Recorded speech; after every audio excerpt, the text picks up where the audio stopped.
Hi, everyone, and thank you for joining us today. We are going to go over the various federal retirement benefits that you have.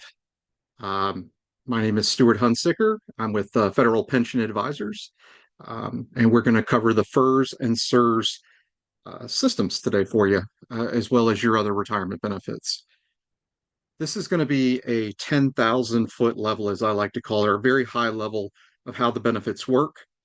It's not going to be very specific to each of you individually, as that would be difficult to do in a structure like this. However, anyone attending today does have the ability to get a free, no cost, no obligation one-to-one review to basically see exactly what your benefits are going to look like in retirement specific to you. So we'll mention that again as we go through, but at the end of the session, you'll be able to click in and opt into that if you'd like and set that up. And again, that's no cost or obligation to you. Get a full benefits report to kind of show you everything at your level, how it works, and what you can expect as you get into retirement. So, with that, one other sort of tidbit to get out of the way here. Nothing that we're going to discuss today should be interpreted as financial advice. The only person that could do that is going to be someone who is a financial advisor and is fully aware of all of the details of your particular situation, not only the federal benefits, but your other accounts that you have, your goals, both for income, legacy, survivorship, all those types of things. So those have to be known in order to give proper financial advice. So please understand that nothing today is going to be specific financial advice to you, but more of, like I said, an overview, high level of how the benefits work. And so with that, we will kind of get started here. So this is my information and our contact information here at the bottom.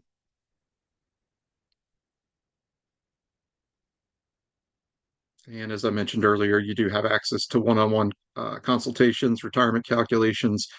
Uh, at that website there, you can opt into it. And again, we'll have options for you later on as well. I'll pause here for a second in case anybody wants to write that down.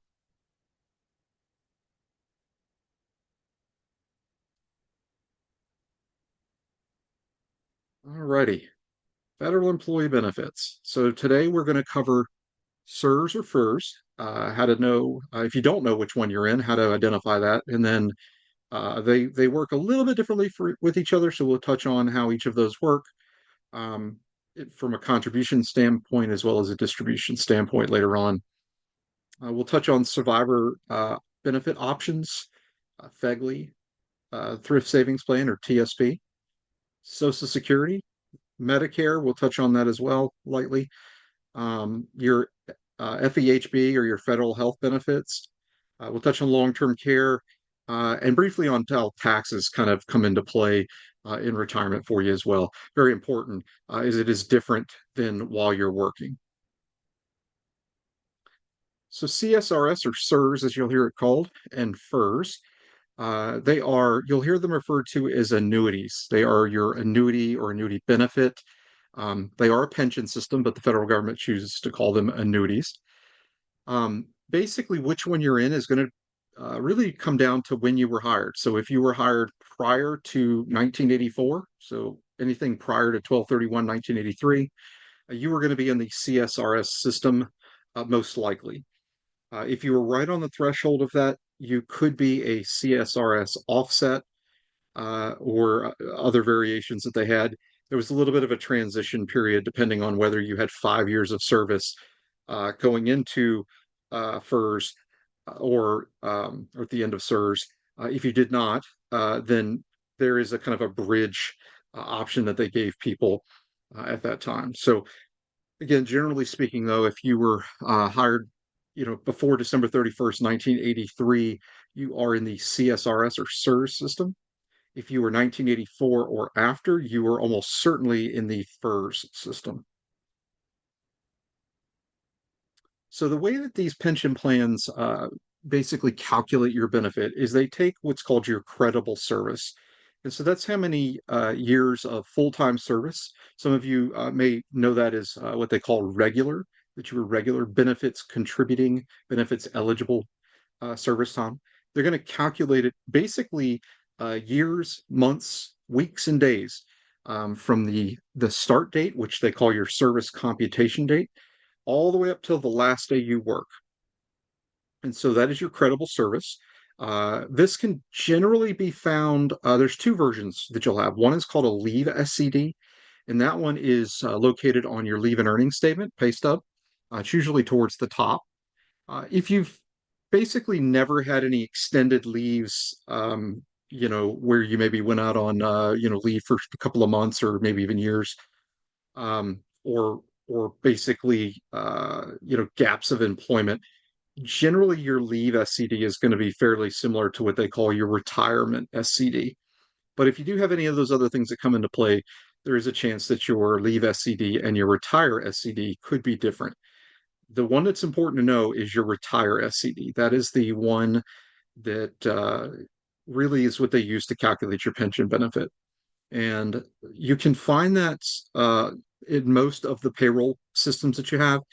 HR can also tell you what that is, but that is a very important date to know. It should also be located on most of your SF50 forms. So if you have those, you want to maybe reference that as well. I'm very big on making sure you have physical copies of your SF50 forms and all of them. So if you don't have those, you do want to try to log into your um, e your electronic OPM file and pull those and keep copies for yourself, because there are times that OPM's records may not match up to what you feel that you've worked. And OPM's stance on that is you generally have to prove what you worked when it comes to calculating your pension benefit. I know that probably doesn't make sense why you would have to prove to your employer when you worked, but unfortunately, OPM still works off paper files, and they're located in a cave, physically in a cave in Boyers, Pennsylvania. So there are times that things get misplaced, let's just say. So I am a big proponent of making sure you have physical copies of your SF50 forms. And again, that can be filed in your EOPM file, uh, any of your electronic personal records. HR might probably can also get them for you if you don't have them.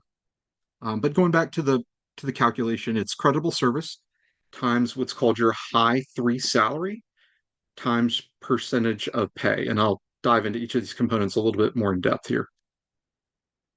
So credible service, as I mentioned, that is your essentially your full-time start date to the date you physically retire, plus any military service time that you elect to purchase. So if you served and maybe you did 3 or 4 years, not enough to qualify for a military pension, military retirement, then you have the ability to buy that time to get it contributed to your federal retirement. And what you do is you work with HR, who works with OPM to get a cost estimate for you, and then they actually can spread that out through multiple pays on your payroll to get you paid up. It's usually a pretty good idea to do that, because in most cases, what you made during your military time is probably a lot less than what you're making in your federal work, and so it's usually not that expensive to buy the time, and the benefit that you would receive from it is almost certainly worth substantially more than what you would be able to purchase it for. So definitely something I recommend there. And then when you retire, they also take and calculate how much unused sick leave you have. And so that unused sick leave is based on a 2,087 hour year, and it breaks down to about 5.89 hours per day. So I know that sounds like a weird amount, but it doesn't take 8 hours as you would think to equal one day. It's actually 5.89. So what you'll see is that it's if you look at the chart that's out there, which there's the charts actually on OPM, but it's 6 hours is one day, 12 hours is 2 days, and it's 17 hours is 3 days. So you'll see it's not quite six to convert. And so again, what they're going to do when they go to calculate all of your time is they're going to basically kind of line them up. So they're going to take the exact time that you worked. They're going to add any years, months, weeks, and days of military time you have that you bought.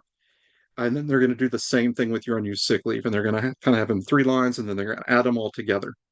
And what they're going to do is they're going to pay your pension, your annuity is going to be based on the years and months of work that you have completed. They do not pay you for weeks and days. So it's important to know, as, or even hours for that matter. It's important to know because as you get close to retirement, you can sort of ballpark roughly what you're going to get credit for. And then if you have an extra couple of hours here or there, you might want to use them because you won't actually get credit for them. Now, this is different than annual leave, so be sure that you kind of keep that in mind. Annual leave will get paid out to you in retirement somewhere between 6 and 8 weeks after you're retired. And so that comes as kind of a lump sum check for you. Things that count incredible service for you, again, date of hire to retirement date, unused sick time, purchased military service time, uh, some things that you um, kind of subtract out of it, if you will. So if you have time that you didn't contribute to the pension system, that may not count. However, they may also offer you the ability to redeposit that contribution to get the time to count. And then some things here on the right, you'll see leave without pay, um, part-time service, intermediate time, basically anything where you're not contributing to the pension out of your paycheck does not count towards your calculation. And this is just an example. They have your 1,000 hours of unused sick leave will get kind of added for you. And so this is an example of kind of what I was talking about, how they break it down. So this is your retirement date here, December 10th, 2024, hire date of 2/9/1994. That's 30 years, 10 months, and 1 day. Let's say you had 4 years of military time that you bought exactly. So you put that in there. And then 1,000 hours of unused sick leave, which calculates to 5 months and 23 days. So they add all these up, which gets you 35 years, 3 months, 24 days, and you'll see the 24 days gets dropped. So they pay you for 35 years and 3 months of time. Hopefully that makes sense. So again, your SF50 forms, this is your notifications of personnel action. So this is basically every position you've had in the government. One of these is generated. And you generally want to, again, keep a copy of these because when you go to retire, you may have to prove how much you've worked. Hopefully not, but just in case. So this is how much it costs you to buy your military service time. Uh, Basically, 7% of military pay has to be deposited for CSRS employees, and it does typically include some interest in there. If you're in the FERS system, it's 3%. And mainly the reason it's a different amount, in case you're wondering that, is that the multiplier uh, for your benefit on CSRS is higher than it is for FERS. So because you're contributing more to it.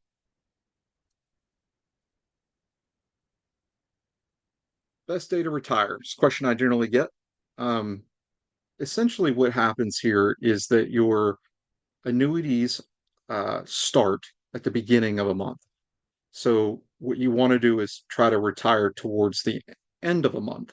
Um, and the main reason for that is you want to think of the time that you're going to have from your last real paycheck to your first pension check. And so if you're retiring towards the end of the month, then you'll still get your normal every 2 week check, maybe mid the next month. So, for example, let's say you retired December 30th. So somewhere around January 15th, you're going to get your normal paycheck for the last couple of weeks you worked in December. And then what'll happen is February 1st, you're going to get your first, roughly around February 1st, you're going to get your first pension check. So if you didn't retire at the end of the month and say you retired around the 10th of the month, well, you're going to get the check at the end of December, but then you're not going to get your first pension check most likely until that February 1st date as well.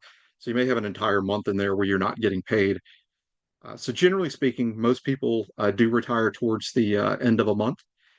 And more often than not, I would say the highest percentage of retirees tend to retire in December. In terms of like if there's one given month, that tends to be the biggest one for retirement.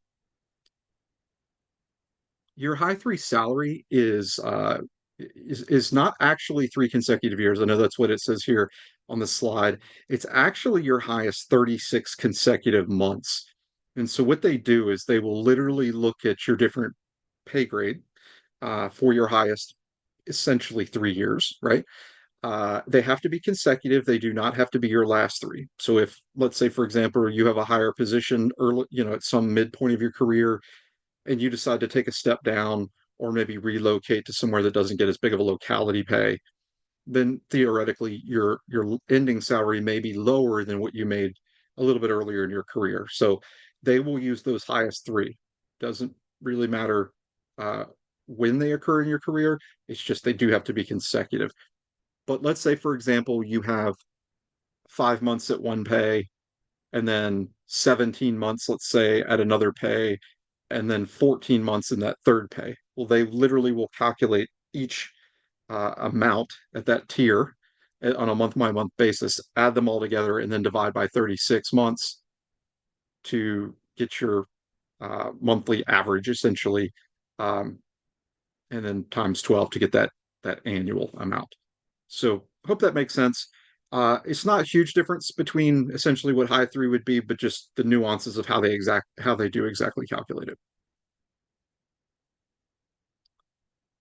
All right, retirement eligibility. I like to call these checkpoints. So they're a little bit different depending on which system you're in. So if you are in the CSRS system, your checkpoints are age 55 with 30 years of service.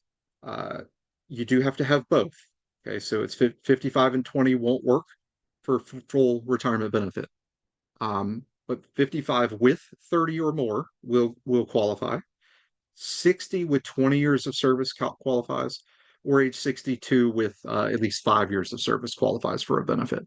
So very important to know those checkpoints, if you will, because depending on which one you hit, you are physically able to retire at that point if you want and receive an unreduced retirement benefit. And keep in mind that these are all voluntary retirement, meaning you're electing to retire on your own. You're not forced out or given an option to early out. If they force you out or essentially try to buy you out, um, then usually they waive the age requirement or the years requirement and just calculate you in full benefit at that point. But that's going to be up to the offer that they're willing to make you. But that's kind of normally how it goes. But without that, again, voluntary retirement, CSRS 55 and 30, 60 with 20, or 62 with 5. Now, I would imagine that most folks listening to this are going to be in this FERS category. About 95% of active employees are in FERS now. Again, mainly because of that 1984 uh, start date. But FERS, this one works off of what they call MRA or minimum retirement age. So for most of you, that MRA is going to be 57. Um, Depending on the year you were born, it could be anywhere from 56 to 57 if you're in your 60s already. But that minimum retirement age or MRA, again, is if you have that, let's just use 57 in as example, and you have 30 years of service, you qualify for the full retirement, unreduced retirement benefit at that point. If you are aged 60 with 20 years of service, you qualify, or age 62 with 5 years of service. This is that MRA schedule. So again, depending on kind of when you were born. So before 1948, your MRA is age 55. After 1970, your MRA is 57. And so you can see, depending on the year you were hired, depends on kind of what your mark is. So I'll pause on this screen. If you are in that category, just sort of look at your number, maybe write it down, and kind of put that in the back of your head that that is your age requirement for minimum retirement age for retirement with a full benefit. If again you have that and 30 years of service. This is the early out formula or RIF retirement eligibility. Again, they have to kind of offer it to you. You can't just say you want to take it without an offer. but CSRS can usually go out at 50 with 20 years or any age with 25. And FERS minimum is that minimum retirement age with 10 years of service, um, with at least 5 of those years as a FERS employee, or age 50 with 20, or any age with 25. But again, this is the early out. Um, if you're not offered uh, or forced out, you can still go with these ages, but there would be a reduced annuity, which is what you're seeing here in red.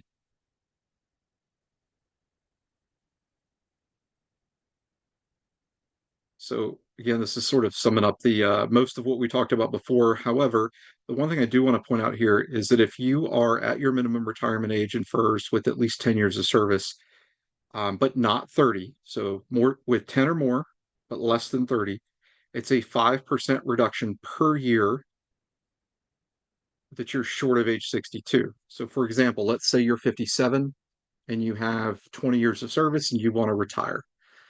Well, they will they'll calculate your benefit, and then they'll deduct 5% for each year you're short of 62. So if you were 57, that's 5 years short. 5% times 5 is a 25% reduction in your benefit. So pretty hefty hit. You do have the option though that, let's say for example you were 57 and 20, and for some reason you didn't want to continue to work, whether it's just burn out, want to do something different, or some kind of family thing comes up and you need to leave. You can, if you don't want to take the reduced benefit, you can defer your pension payment until 62. So essentially, what you're doing is you are postponing receiving it. However, be aware that you do not carry your health insurance or FEGLI benefits during that period of time. So you want to keep that in mind. That's usually very important for people. But if you have health insurance somewhere else, maybe through military time or through a spouse, that might not be as important to you, and then you could then leave and defer your receiving your pension check until 62, so that way you get the benefit in full without a reduction. Disability retirement is any age with 25 years of service. You can go out with a full disability retirement. However, if you qualify for disability retirement, it's a bit of a complex formula. They do require you to apply for Social Security disability. And the reason is that your benefit can be offset by, at least in some fashion, offset by your Social Security disability benefits. So that is why they require it, that you apply for it at least. Now, it doesn't mean you have to be approved for it, but you do have to apply. Please note this is not disability insurance. The federal government does not provide you all with disability insurance. This is disability retirement, so they are different. Um, so something to take note of if you are concerned about disability coverage. Especially if you're younger, have kids.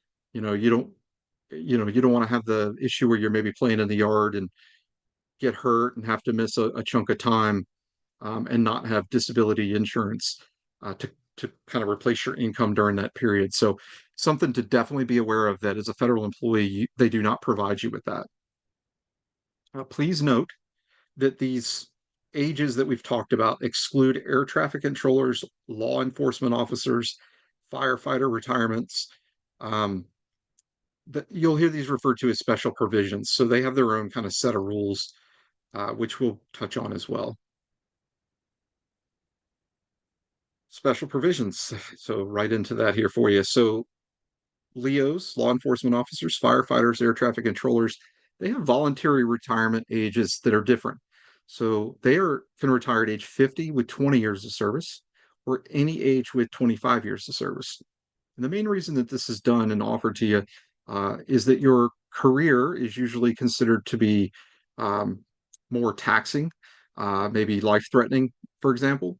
And so you're actually forced out of your position generally by 57 for Leos and firefighters, and 56 with 20 years of service for air traffic control, unless you were to move into a supervisory type position there. So there are some some things you can do, exceptions to the rule to extend that, but in the chair, so to speak, for air traffic control, it is forced out at 56. And that's a safety thing, is kind of the reason for the firefighters and air traffic control. So we're going to touch on kind of how your contributions work because this has changed over time. So CSRS employees, as we mentioned earlier, contribute 7% of their pay. When they switched over to FERS employee, to that setup in 1984, they went with that same 7% of pay. However, only 0.8% of it actually went to the annuity and 6.2% went to Social Security. Now, you might be saying, well, hey, why is that? Well, CSRS employees, while they had a higher payout ratio on their multiplier, if you will, for their benefit, they did not contribute to Social Security and therefore are generally not eligible for Social Security. Even if they had worked in some other career that did contribute to Social Security, they still could be subject to what's called a pension offset or Social Security offset that would reduce that benefit as well. So, it's not always better just because they have a higher multiplier. There's a lot of factors that go into kind of which pension is better. But CSRS, again, 7% did not contribute to Social Security.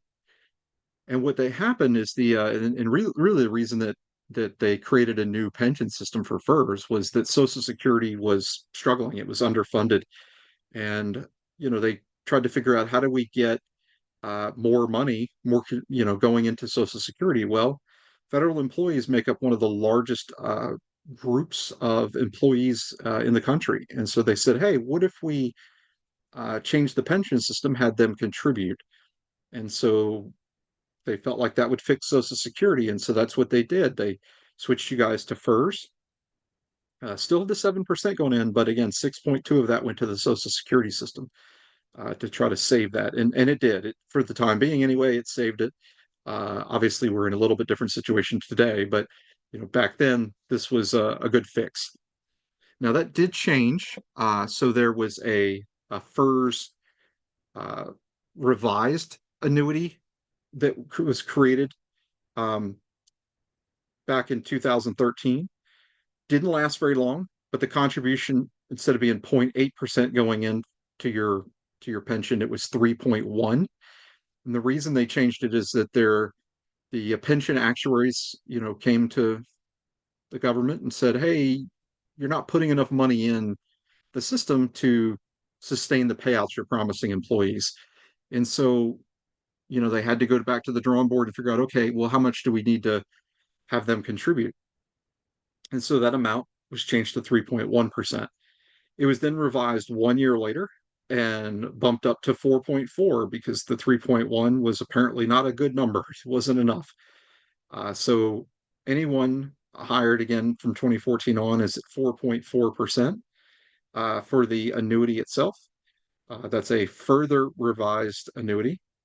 And then it's a 10.6% in total comes out of your check. That's the 10.4 plus the 6.2 for Social Security. Now, on your pay stub, your leave and earnings statement, most of them will either say FERS or retire and have that contribution showing for the 4.4 amount. And then the Social Security is going to be listed as OASDI. Now, special provision employees, again, air traffic controllers, LEOs, firefighters, they contribute 7.5% of pay. So it's 1.3 for the annuity and 6.2 for Social Security. So we'll start with how to calculate the CSRS annuity. So it's a little bit complex, so I will leave the screen up for a minute in case you want to write it down. But for the first 5 years of your service time, they take that, it's 1.5% times that high three salary times the 5 years. Then what they do is they take the next 5 years and do the same formula, but they're using 1.75% per year. And then anything above that first 10 years is now going to be at 2%. So the system here is really designed to reward you for longer working time. Now there's a max annuity of 80%. So, that's someone that's going to be putting in probably 42 years roughly. Um, but nice payout, 80% of your high three, and then they can add unused sick time to that as well, to get a little bit extra on top of it. So, pretty healthy pension benefit. Honestly, at that rate, your bring home is essentially what you were making before taxes because they're not withholding the pension money anymore. So under the CSRS annuity with an early out, the calculation is reduced by 2% per year that for each year under retirement age 55. Now, I know that's a little bit confusing. Please, if you're a FERS employee, don't confuse this with yours because that one's 5% per year under 62. This is 2% for each year under 55. So when they switched to FERS, again, just to sort of rehash the history here, they started to view your retirement as a three-legged stool. So the first part of that stool is the FERS annuity itself. The second part is going to be your Social Security, and part three is the TSP. Now, it's not just that you have a TSP, but you actually get a match on the TSP. So that is a nice addition to help boost up your total retirement package. Now, CSRS employees were allowed or are allowed to contribute to TSP. However, they do not receive a match. So how do you calculate the FERS annuity? Well, if you're under age 62 or 62 with less than 20 years of service, the math is 1% times that high three salary times your years of service. So for example, if you are 60 with 20 years, it's at salary times 1% times 20, or 20% of that high three. If you go to 62 and have 20 years of service or more, they actually give you a 10% increase in your pension. So you can see the multiplier is actually not one, it's 1.1 times that high three times the years of service. So that's, it doesn't sound like a lot, but it does equate to a decent amount of money when you consider that you could be retired for, you know, 20, 30, maybe even 40 years that they're paying that out to you. And one of the things, and I apologize I didn't mention this earlier, but as you start to go through these benefits and think about your retirement, I encourage you to really think through what you want retirement to look like. And by that I don't mean, what your minimum amount to pay your bills is, but if your retirement vision is a beach, or maybe it's, a lake or a mountain, right? Visiting kids, grandkids, right? Try to get a visual of what you want retirement to look like, because one of the questions that I always get when I meet with folks one to one is, do I have enough to retire? Or when can I retire? And the answer comes back to, it depends on what those goals are. So it's very important that you think about those. And then from that, you can sort of reverse engineer to figure out whether you're on track or not. Sorry for the little digression there, but I thought it was important and I forgot to mention it earlier. So this is the FERS annuity where you're MRA plus 10. So again, you can retire with 10 years of credible service, at least 5 years civilian, and you can get an immediate or deferred annuity. Again, for each year you're 62, under age 62, it's reduced by 5%, or you can defer the payment, receiving of the payments until you're 62 to avoid a reduction in that benefit.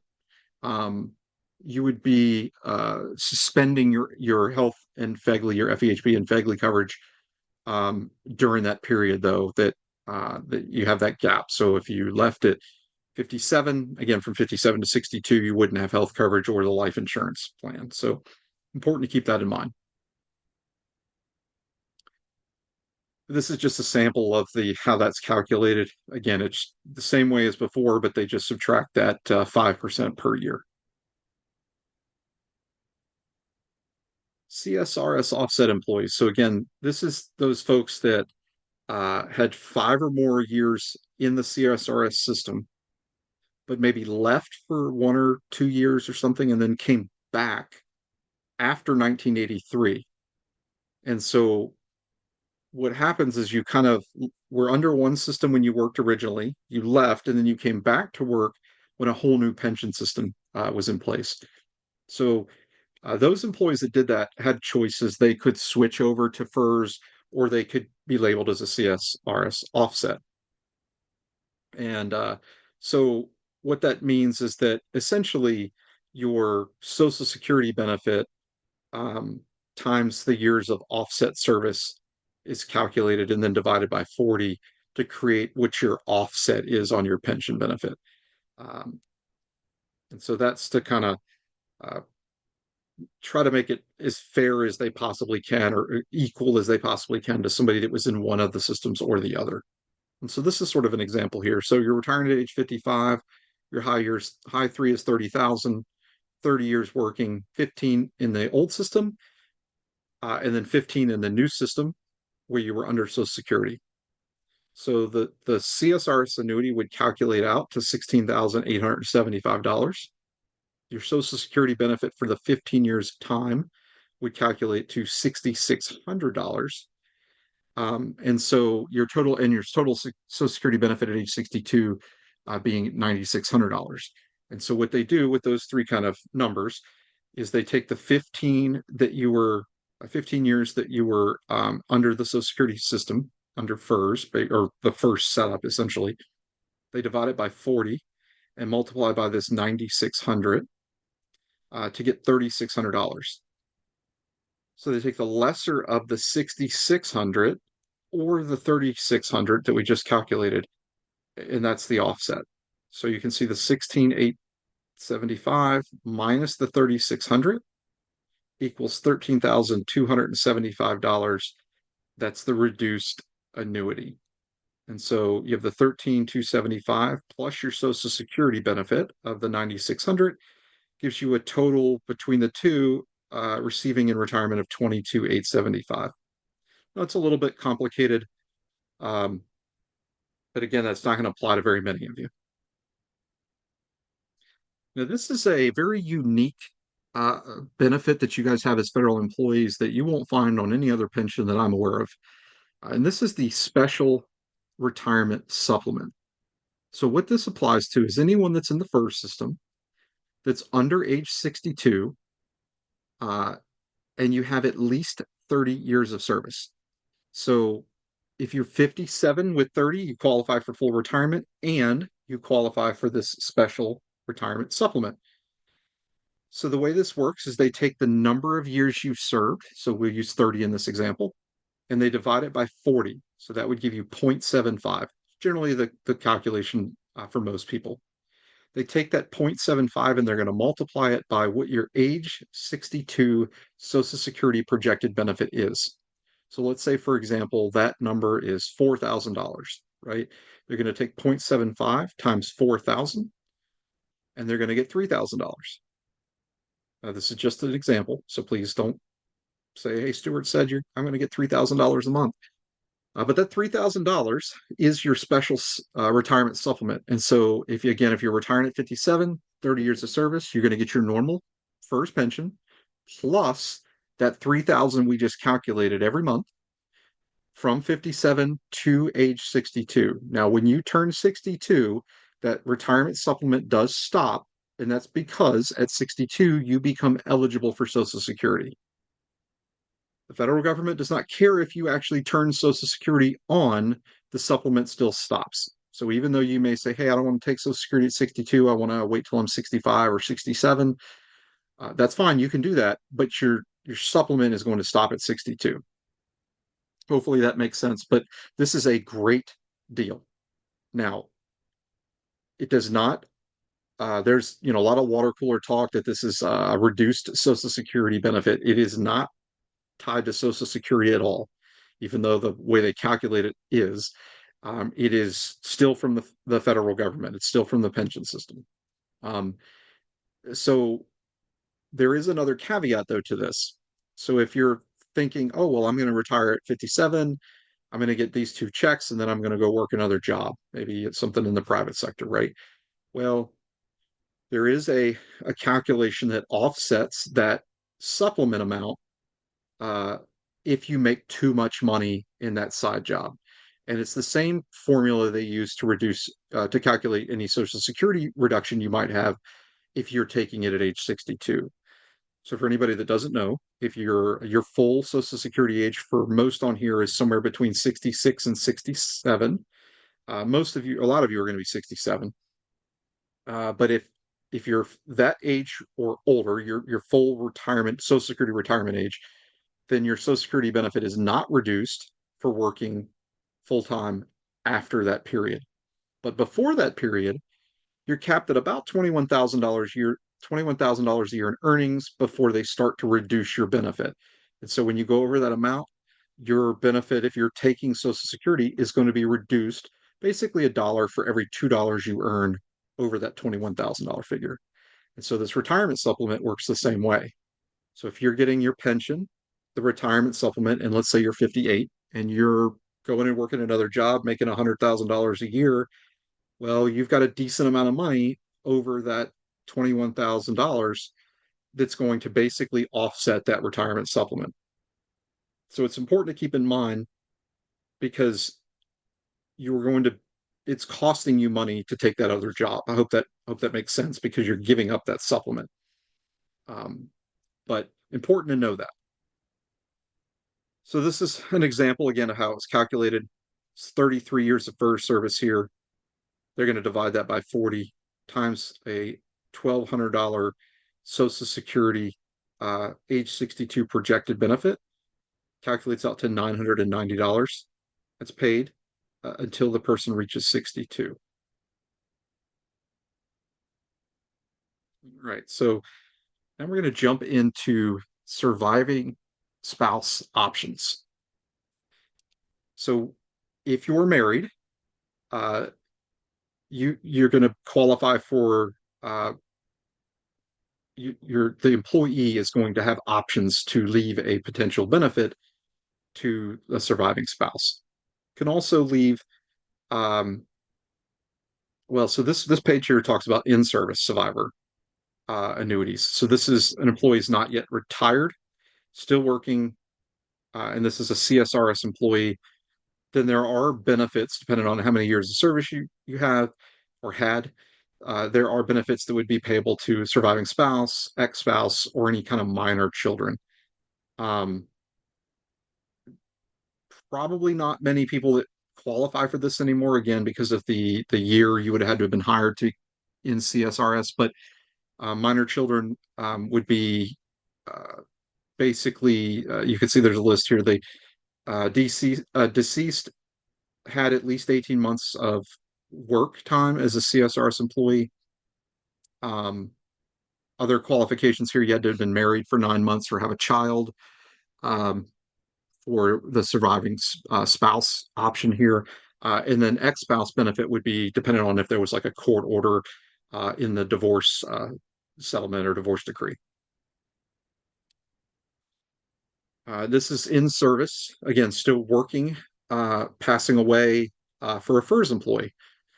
So the benefit package would get paid out to either surviving spouse, ex-spouse, minor children. Again, basically the same rules here apply. Just the formula is a little bit different. It's important to note, though, that if you are a full-time employee and pass away in service, your survivor is not going to get just the annuity benefit. There are several different benefits that potentially would pay out, depending on, again, how many years of service that you had and what options you picked in things like TSP and FEGLI. Um, so it's very important that and there'll be slides on this later on, but it's very important that you have beneficiaries listed on your various accounts that you have. So you need to have one listed on your basically your salary, your paychecks, your FERS annuity. Those things are done through HR. You would also list the beneficiary, or HR can give you the beneficiary form for FEGLI. So most people have basic FEGLI coverage at a minimum. You definitely need to list a beneficiary or beneficiaries on that. And then We highly encourage you to list a beneficiary on your TSP account. However, that beneficiary, it's a different form. It could be a different person. That form actually comes from TSP itself. And so you can actually get that from the TSP website. Um, Important to note, though, that if you turn in a general beneficiary form to HR, it is not going to cover everything. So you have to be very specific that you get the right forms from HR to cover all of the various benefits with the federal side. And then again, TSP has that form on their website. You'll need to fill out all of those forms. If you're not sure who you might have on file, if you've ever done this, it doesn't hurt to do it again. It will just replace whoever you had listed previously. So, things we've seen in the past is we've had employees that passed away, forgot they had an ex-spouse listed on their beneficiaries. Maybe they remarried, and then the new spouse, expecting to get a benefit, ended up getting nothing because the ex-spouse was the one listed as the beneficiary. Um, Not a good situation, right? So, and this happens all the time. So it's very important that you go and update these things when you sit down to do your planning calculations. Just make a note. Hey, I need to go ahead and get these beneficiaries updated.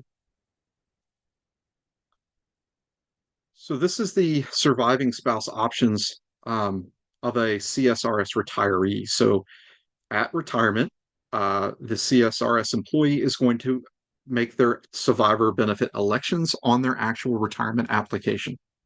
It's a permanent election, so you can't, make an election and then come back later and be like, "Oh, I changed my mind. I want to switch it up." Right? This one is permanent. The maximum survivor benefit you can elect is 55% of your unreduced annuity payment. So if your payment's $1,000, the most benefit that you could leave to a spouse would be $550 in that example. The cost to do that is 2.5% reduction in your annuity payment on the first $300 worth of the benefit, plus a 10% reduction to annuity amounts over $300. A little bit of a complex calculation there. For FERS employees, similar, you'll have options. When you retire, you can elect a 0% option, which basically means you're taking what I like to call the single life payout option. But again, if you're married, that certainly some things to consider there. You have a 25% option and a 50% option that you can do.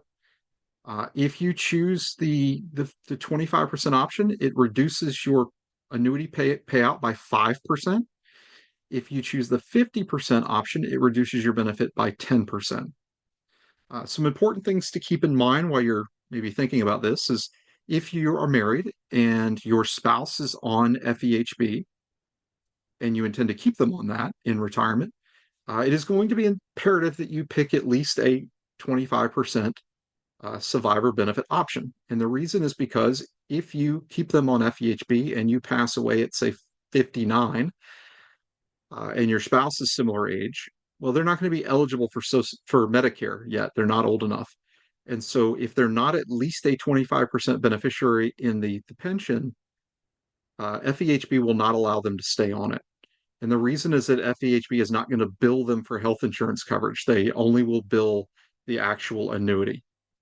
So they require you to have at least the 25% beneficiary election.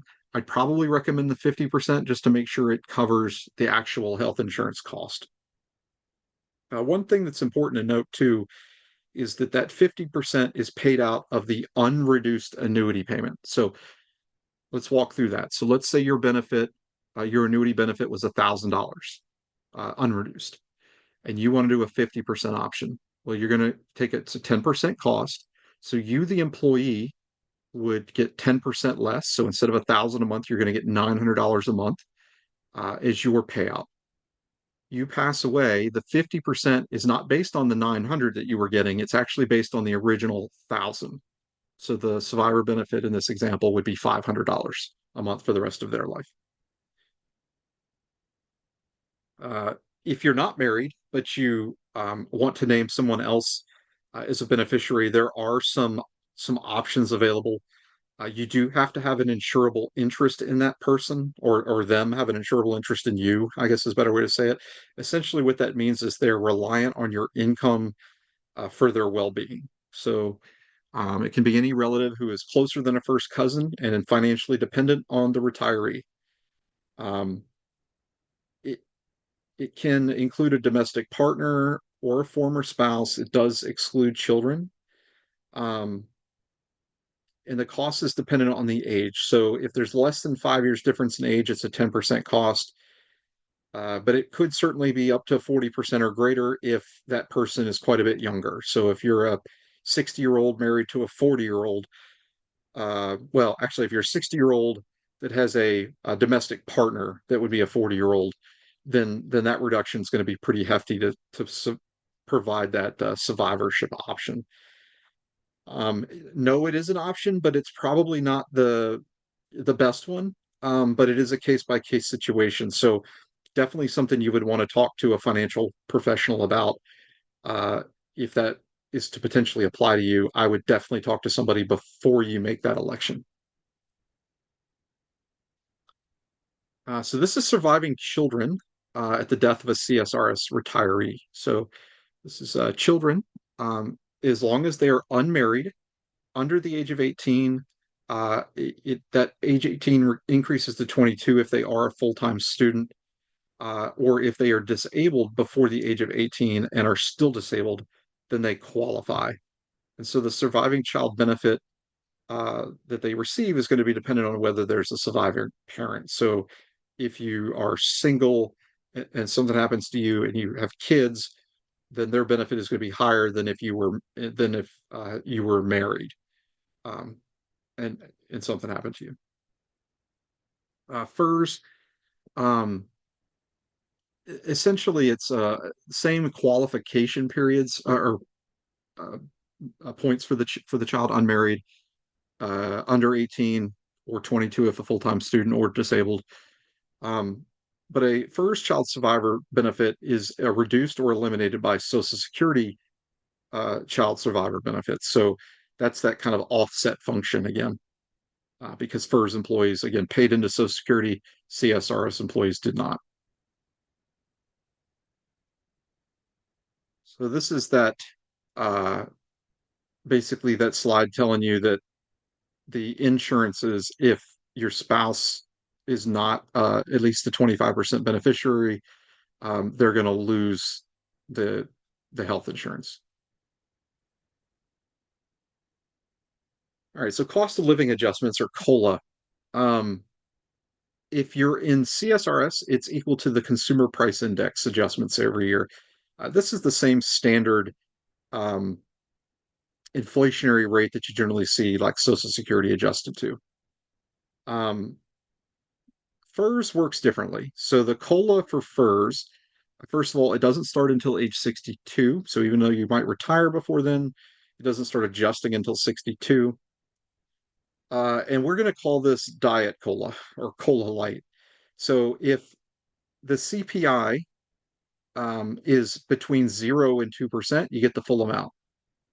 If the CPI is between 2 and 3%, like we've seen here, in the last couple of years, then the the COLA is going to be 2%. If it's over 3%, then it's whatever CPI is less 1% to calculate the COLA. So um, the averages for these, to give you sort of an example, prior to COVID anyway, the CSRS average was 1.88% per year, and FERS was 1.7% per year. So that'll sort of show you the slight difference between the two because of how the formulas work out. So if no survivor benefit is elected and the retiree dies, the cumulative retirement contributions are paid in a lump sum according to the order of precedence. So any designated beneficiaries, um, spouse, children in equal shares, parents, executor, administrator, and then next of kin. So that's kind of the order. Um, and this would be a situation where the uh, there's no survivor benefit option, but something happened to you, say, in the first year or two of retirement. And the reason I say that is the way that pensions pay out is they pay out what you contributed first. And then once that's kind of exhausted, it's then what the federal government put in the system for you that pays out for the rest of your life. So usually, I don't know, 3 or 4 years that it takes to sort of pay back all the money that you put in. So again, if something happened to you in maybe the first year or so of retirement, uh, then there would be a benefit here, left behind. But if you were, I don't know, 6, 7, 8 years into retirement, most likely there's not going to be anything for a survivor if you didn't name one.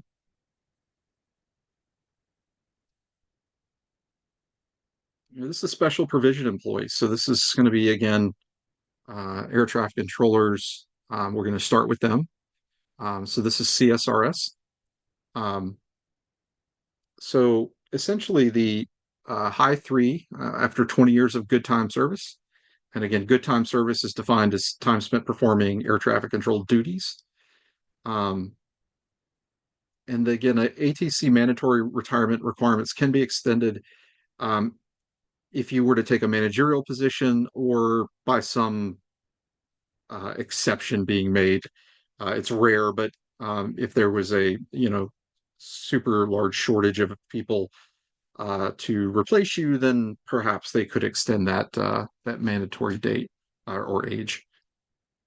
And so the way they calculate FERS, um, air traffic controllers, is going to be 1.7% times the high three times the first 20 years. And they're going to add to that 1% times the high three for any remaining years. So again, if you, let's say you retire, you had 25 years of service, the first 20 are going to get a 1.7 multiplier, and then the last five are going to get a 1% multiplier. Um, Hope that makes sense. So Leos and firefighters, the way they calculate yours, if you're CSRS, it's 2.5% times the high three for the first 20 years of service, and then 2% times the high three for any remaining years. So you have, 30, you're going to get 2.5 for the first 20, and then 2% for the remaining 10. Um, there are some exceptions to the mandatory retirement age for this one as well. But generally speaking, they're pretty tight on those. You can see there's a Leo exception here if you're in the FBI. So on this is the FERS annuity formula for those same law enforcement officers, firefighters. The first 20 years of service is 1.7%, and anything after that is 1%. So um, very similar to CSRS uh, kind of multipliers there for you. I'm sorry, for very similar to the FERS air traffic controller multiplier there. All right, Social Security. So Social Security program was actually established in 1935, um, and back then the average life expectancy was actually less than age 62, which is the earliest qualification date. So when they created Social Security, they didn't count on everybody making it like they do today, or most people making it like they do today. In fact, the odds were almost stacked against you that you probably weren't going to make it. And so CSRS employees weren't contributing into it because, again, they didn't adjust Social Security at that time to account for people living longer. And so there are four parts to Social Security. There's retirement, disability, health, and survivor benefits. So your first Social Security contributions, again, these are going to be FERS because CSRs did pay in. They contribute 6.2%, up to $139,700 in earnings. That's a 2020 number. That does adjust up. This slide's a little bit old, so it's a little bit higher than that now. But every year or so, they adjust that amount up just a little bit under current law. Again, that is one thing that you may have heard they're talking about changing because they're always trying to figure out how they're going to save Social Security from the mess it's in today, right?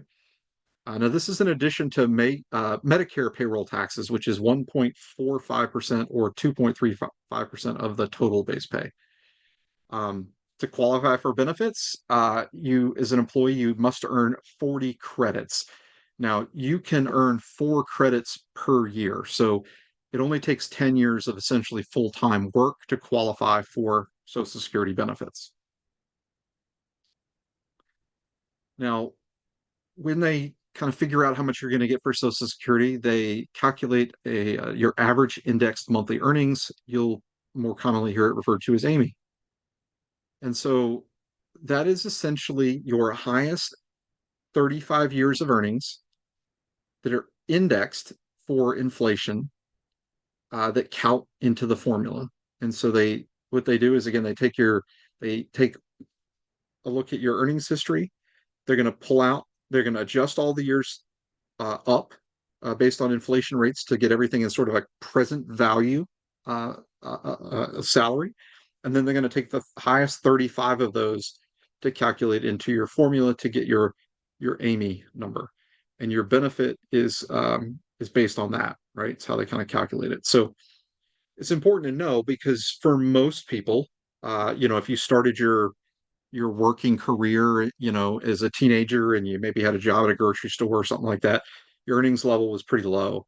And so every year you work as a federal employee making, pretty good money, it may be replacing one of those earlier years, or maybe even a year that you had early on that was a zero in there. So um, it can push that number up, but because you're dividing it by 35 years, it does take a little bit of time to do that.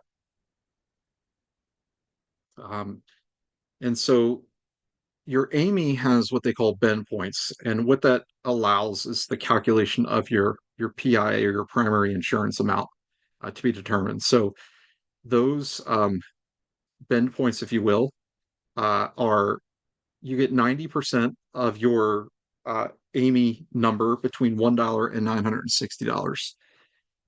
So again, they're going to calculate your AMI. The first $960 worth of it, you're going to get 90% that goes into it. Then from 961 to $5,785, you get 32% of that added to that number. And then if your AMI is over 5,785, you're going to get 15% of whatever's over that amount. So they add those three, they kind of calculate each of those three lines and they add them up. And that is your PIA, your primary insurance amount. And so the primary insurance amount is what is your full Social Security benefit. And so again, that's going to be, for most people on here, 67. For some of you, it may be 66 and 6 months or 8 months or 10 months, somewhere in that range. But it's based on what year you were born. But whatever your full Social Security retirement age, you're going to get 100% of that PIA we calculated from that previous slide. And so if you choose to take Social Security prior to that age, again, you can, especially if you're not working. So if you were to take it at, say, 62, it could be as low as 70% of what that PIA number is. If you're, and it's literally calculated to the month of, if you retire at 62 in 6 months, it is halfway between basically 62 and 63. So it's not your 62 benefit, but it's not your 63 benefit either. It's somewhere in between there, right? If you decide to keep working or to defer your Social Security past your full retirement age, they actually add 8% per year to your benefit for each year you delay taking it from that full age. Let's use 67, for example, here, to age 70. So if you were 67 was your full retirement age and you decide to wait till 70 to turn Social Security on, your benefit will go up by 24%. Now, it is important to know that they do not credit you any additional money for waiting beyond 70. That is extremely important. If you are 70, you need to turn on your Social Security benefit, even if you're still working. There are several people that I have met that did not know that, and they have lost years of contributions. Social Security will not go back and pay you that money that they should have paid you. So be aware of that.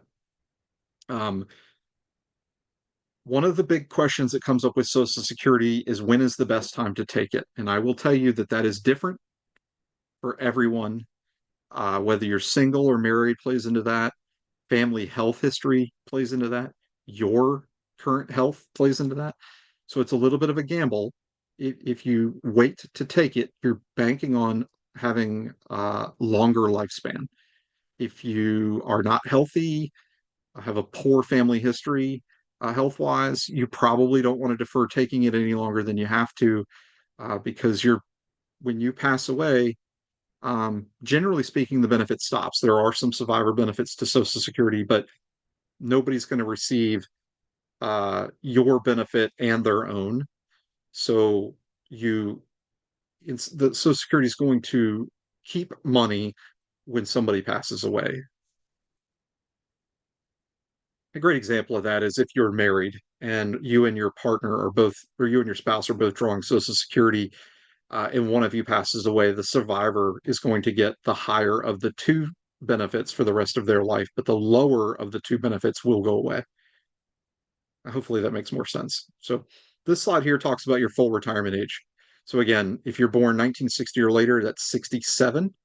If you were born 1937 or earlier, it's 65. Uh, most of you are not going to be in that category, I would imagine.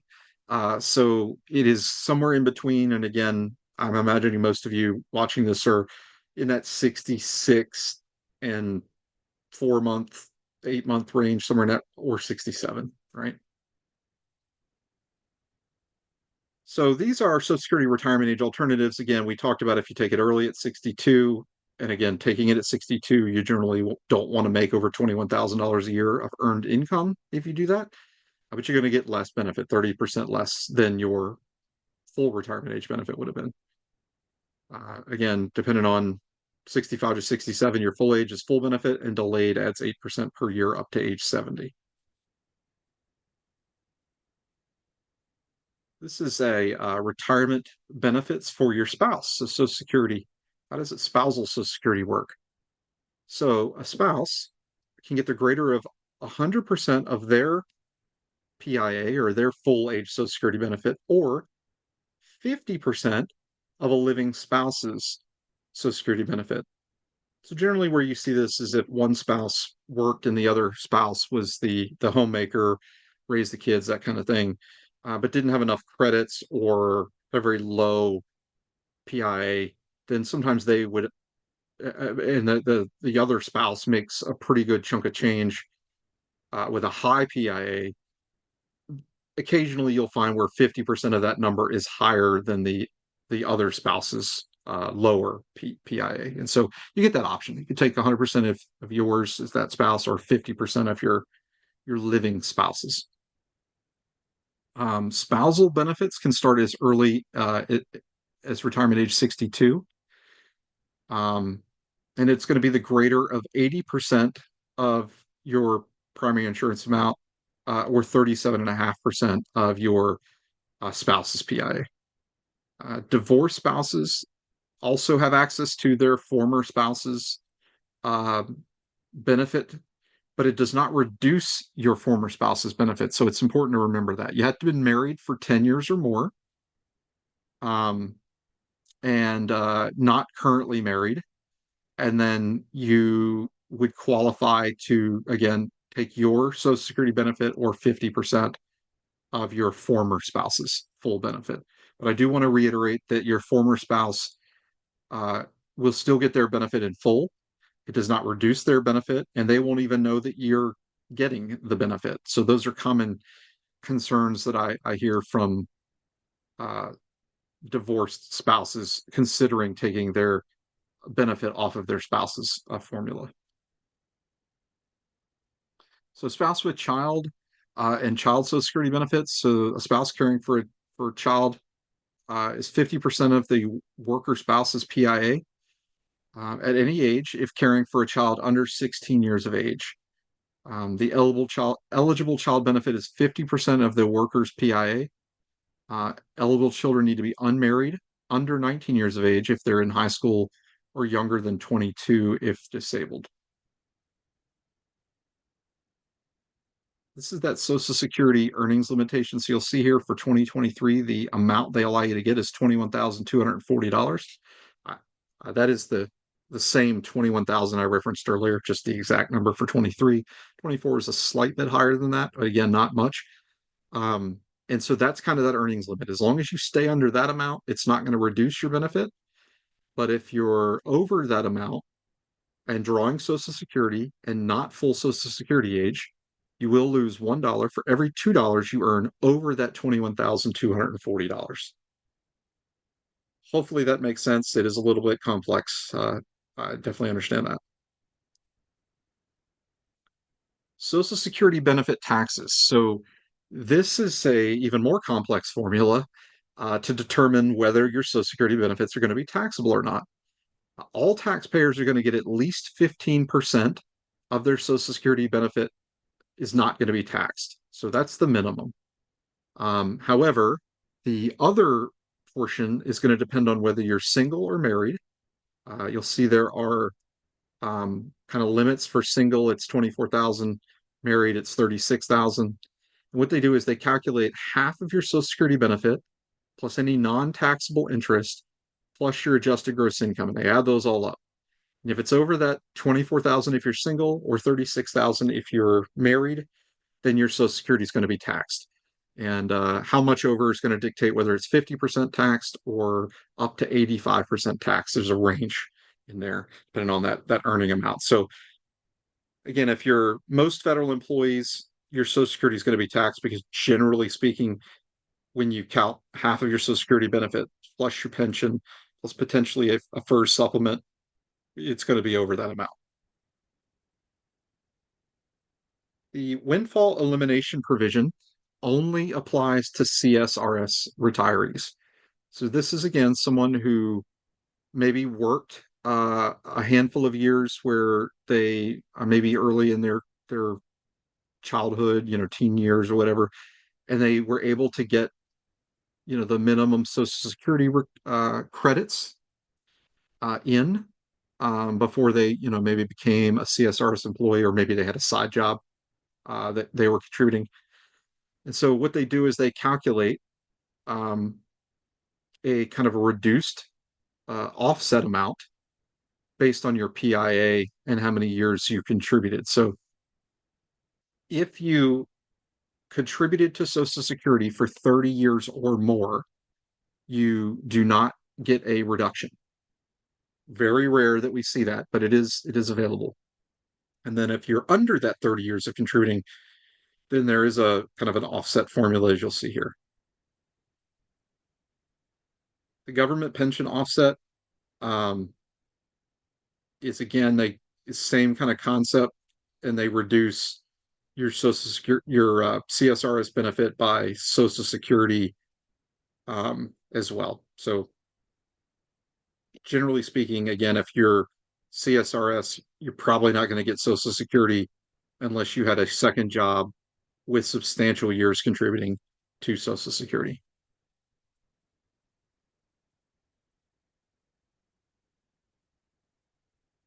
Social Security, all we want to touch on here is that your benefit, Social Security system is financially in trouble, has been for a long time, but it's not going to go away.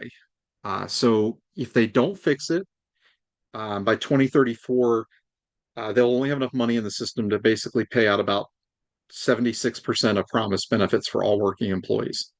So it is not full, but it's not completely going away. There is uh, a whole task team basically that's been trying to figure out how to solve the Social Security funding issue. There are several different proposals at place.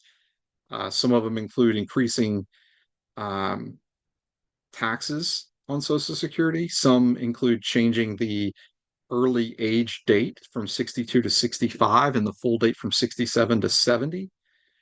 Um, there's other, formula variations as well.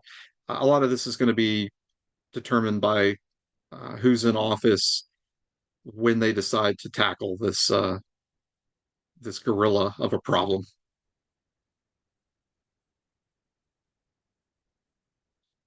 So next thing we're going to touch on here is FEHB and Medicare. So FEHB and Part B Medicare premiums are um, something you'll probably hear rumors on or talk about. So the federal employees, uh, if you're still working, you do not have, and you turn 65, you do need to take Part A. You do not need to take Part B because you're still an active employee. When you retire, if you're 65 or older, you have the option to pay into Part B. It is not a cut and dry decision. If you elect to not pay into Part B, that's fine. Just know that you're essentially making decisions you're going to stay on FEHB for the rest of your life. And the reason is that for each year past age 65 that you elect that you're not working and elect to not pay into Part B, Medicare Part B, it's a 10% penalty. And these add up. So however many years you decide to not do it, if you, let's say you're now 70, you've been retired since 65, never paid into Part B, and you're like, hey, FEHB is getting too expensive. I need Part B, that it's a 10% penalty times the 5 years. So a 50% penalty on what you now pay for Part B premiums. You pay basically 50% more, and you will pay that for the rest of your life. So it becomes kind of cost prohibitive to make that election later. One of the things that FEHB does to sort or has done to sort of tackle this a little bit is they now have what are called Medicare Advantage plans inside of the FEHB system. So there are federal benefit Medicare Advantage plans that are designed to work with Medicare Part A and B. Highly encourage you to check into that if you're one of the people that are going to be retiring um, or are already retired prior to 65 or turning at 65, where Medicare is now going to come into play for you.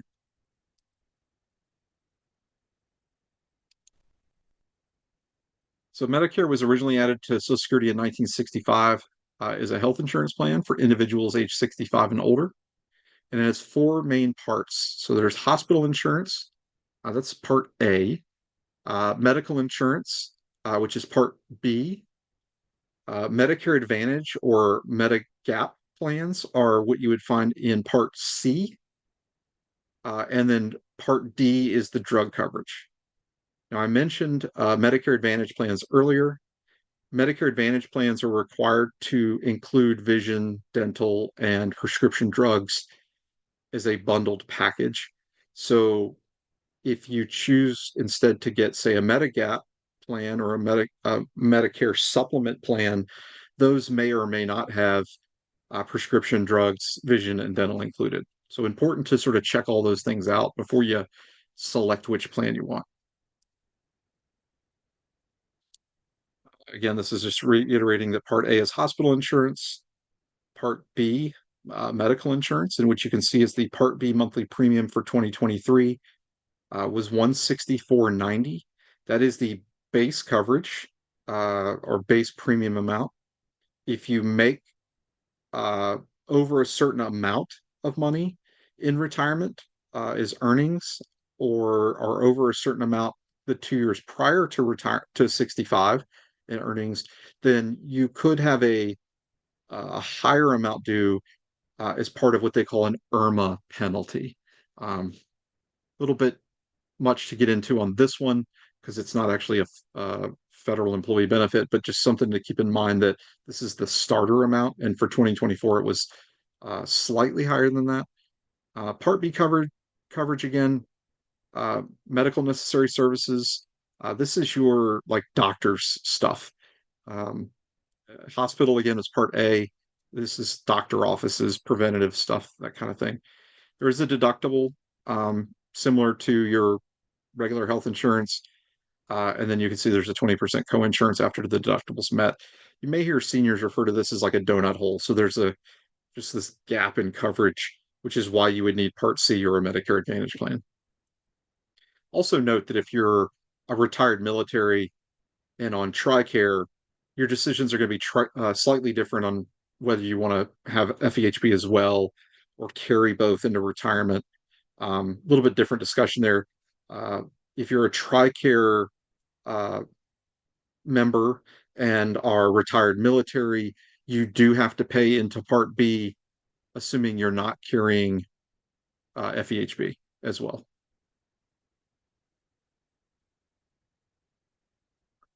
So, as I mentioned earlier, Medicare Part B, there's things that it doesn't cover. Long-term care is a very, very important one. Does not include dental, eye exams, vision, dentures, cosmetic surgery, acupuncture, hearing aids, and routine foot care. So these are things that you want to try to get covered either in your uh, Medigap plan, your Medicare Advantage plan, that kind of stuff.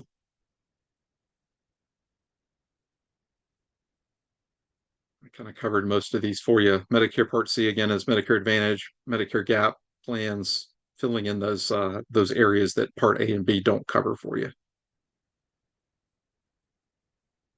And again, when you get to 65 and are looking at retirement or are already in retirement, I encourage you to go to Medicare.gov, and you'll kind of walk through the system there. It's a government website that allows you to really kind of search the Medicare field. It'll show what plans are available to you in your area. You can put in there what prescriptions you take, which doctors you go see, and it'll recommend a plan for you and tell you exactly what that's going to cost for you to get it. All right, and we're going to touch on FEGLI here. So FEGLI is a 5-year renewable group term life insurance plan. Now, most of you probably didn't know that. This is referring to Part B and C and A. This is different than your basic coverage. So this is just A, B, and C. Um, the coverage is actually not provided by OPM or the federal government. It's actually administered by MetLife. You might know them from their advertising with the Snoopy and the Peanuts gang. Um, it is again, everything but basic is a term life insurance plan. So it has no cash value, no loan value, um, and it's designed to basically go up in cost again every 5 years for you uh, until you kind of retire. Once you retire, the amount of coverage you have reduces by 2% every month until it goes away. So, and you do pay for it in retirement. And if you've kept it that long, it gets very expensive. Types of FEGLI coverage, again, you have your basic coverage. Um, anyone basically under age 45 also has what's called extra FEGLI coverage. Now, basic FEGLI coverage, if you're a postal employee, is at no cost to you. If you are any other federal employee, then you pay a portion of the coverage. Some of it's paid by the federal government for you. And the way they calculate your basic is they take your salary, they round it up to the next thousand, and then they add $2,000 to it. Now, you got to remember that when FEGLI was created, uh, $2,000 was a lot of money. Uh, they've never adjusted the amount or the formula really for what you get. So I'll give you an example. If your salary is $97,500, they round that up to 98,000, add 2,000 to it, and your basic coverage in this example would be $100,000 of coverage. So it is driven by your salary, and the pricing on this only goes up while you're working anyway. It only goes up by any sort of pay increases you receive, whether it's step and grade increases or cost of living adjustments. Options A. So option A is a flat $10,000 in coverage. Option B is from if you elect it is 1 to 5 times your salary. You can pick any of those multiples there. And then option C is like the family coverage. And so again, 1 to 5 increments that you can or units that you can purchase here, and they cover your spouse and kids.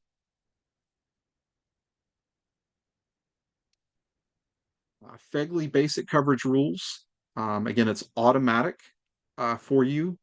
You can opt out of it. I don't recommend it because it's not expensive, and you should I mean, I definitely recommend people carry it. Um, there's no health questions to qualify for it.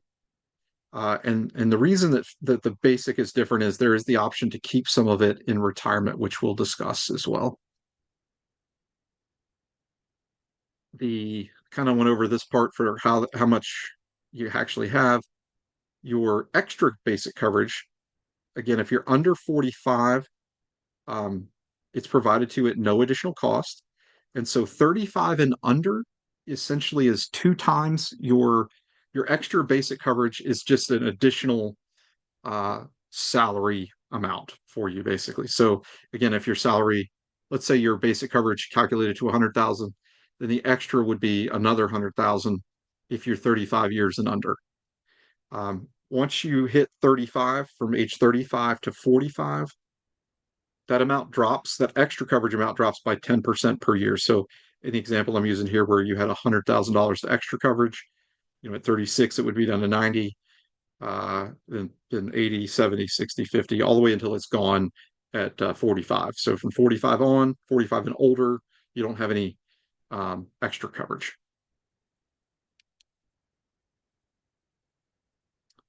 And so this is just sort of an example of kind of how all that was calculated for you. So FEGLI basic coverage, the way they price it, is it's 16 cents per pay period per $1,000 of coverage, regardless of age. Comes right out of your check. You pay, and this is if you're not a postal employee. So there's regular federal employees, 16 cents biweekly per $1,000 of coverage. You're essentially paying two-thirds of the cost. The government pays a third. If you're a postal employee, again, your union basically negotiated it. You have no cost for your basic coverage. So at age 65, um, or retirement age, whichever's later, your basic coverage will start to decrease. Um, if you've so let me back up. When you retire, whether it's pre 65 or 65 or older at retirement, the you'll have options to keep it all. You can do a 75% reduced or a 50% reduced. So it's important to know, because if you choose a 75% reduced, which basically means you're keeping 25%, from age 65 on, there is no cost once you're retired. There's no cost to you for that 25% you're keeping. Um, I don't want to use the word free, because you kind of prepaid for it, if you will. I mean, you paid in during your working career, but there's no additional cost. And so that's super important, because it's the best type of life insurance that you can get, certainly at that age, because you're not paying anything for it. And that will stay in place for the rest of your life. So if we use the example that your benefit was $100,000 in full, the keeping 25%, or 75% reduced, as it's worded on your retirement paperwork, would leave you with $25,000 for the rest of your life. So I like to call it an enhanced burial policy. It should be enough to kind of put you in the ground, pay for flowers, that kind of thing. Um, Now, if you want to keep 50%, then that $100,000 would get dropped to $50,000, and you're going to pay a premium that accounts for you getting some of it for free. So this is sort of an example. So this is, again, 75% reduced. It is going to drop by 2% a month once you turn 65. And then you pay 32.5 cents per $1,000 of coverage to age 65, and then nothing after age 65. So I hope that makes sense. But if you retire at, let's say, 62, and you decide to keep this, you're going to pay a little bit for it until you're 65, and then 65 on, there's no cost. And what you pay is 32.5 cents per thousand. Now, I know that sounds quite a bit more than the 16 cents we were talking about earlier, but you're paid, the 16 cents is based on bi-weekly paychecks, which there's 26 pay periods in a year. This is based on monthly, so it's actually the exact same rate. So that's 75% reduced. 50% reduced, you pay $1.03 per thousand to age 65, and then 71 cents per thousand from age 65 on. And that's again reflecting that you're getting a portion of it for free. No reduction basically means you're keeping all of it. You pay $2.45 per thousand to age 65, and then $2.13 per thousand from age 65 on. That's pretty costly. I don't see a whole lot of people take that. The only kind of exceptions to the rule would be if maybe you were terminally ill or had cancer or something like that and couldn't get insurance anywhere else and wanted to have something in place. Then you could certainly, pay a little extra and keep it. The premiums for these are taken out of your actual annuity payments. So the FEGLI optional coverage, as I mentioned, you have uh, the A, B, and C part. You can only opt in or make changes to that coverage at very specific times. So new employees get to sign up for that coverage. Um, they have to have basic at least, but they can opt into the other pieces when they're hired. They have basically 60 days to do that. Um, if you become regular, let's say you started as a part-time uh, worker or seasonal worker or temp or something to that nature, and then you get promoted to regular, that is opens up that 60-day window for you to be able to opt into the FEGLI coverage. Um, and you want to be aware of that because they're not going to like track you down to make sure you did it. They're going to mail you an enrollment booklet or give you access to your online enrollment site. And whether you choose to take it or not is up to you. But after that 60-day period, there's only a few times that you can go in and make that change. And so those changes would be marriage, divorce, birth of a child, or death of a spouse, death of a child. Those do allow you to go in and make changes at that time. But again, you have a small window at that point. There are occasionally, it's usually, last one I think was about 7 or 8 years ago. FEGLI will have an open season. If they do ever have an open season, then that is another period of time in which you can make those changes. Please don't confuse this with your annual enrollment period for health insurance. It's not the same. This is a FEGLI open enrollment season. We briefly touched on this earlier, but FEGLI option A is a flat $10,000. Um, it it does allow you to keep that if you just like with the basic coverage where you can keep 25%, you do get to keep 25% of this if you want um, from age 65 on, and then you can keep that for free from 65 on as well. So it's a little bit extra you can kind of add to that burial policy I mentioned earlier. So this is the kind of showing you an example of how that cost works. So um, if you're under 35, it's 20 cents biweekly. This column over here is showing you monthly, so that 20 cents equates to 43 cents a month. This does for after age 35, it goes up in 5-year increments. So from 35 to 39, you can see it's now 30 cents, and 40, then 70, then $1.10, then 2, and then $6 from age 60 to 64. This does get pretty costly out here. So not everybody keeps it, but kind of important to know how it works. Option B is 1 to 5 times your salary, rounded to the next $1,000. So you do pay the full cost for this. Um, this is that same kind of coverage that goes up every 5 years, like the other one.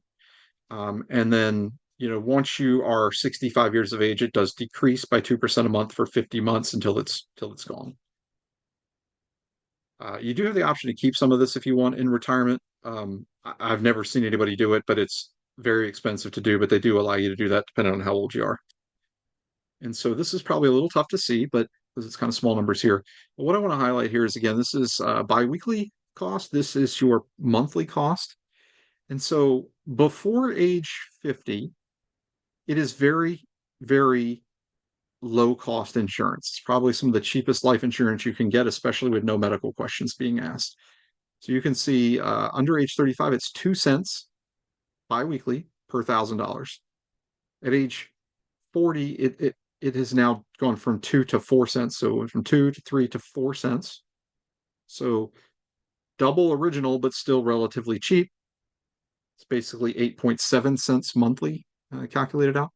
What I'm going to bring to your attention from age really 45 on is you're going to see it starts to double or almost double every 5 years. So it goes from 4 to 7, then 7 to 11.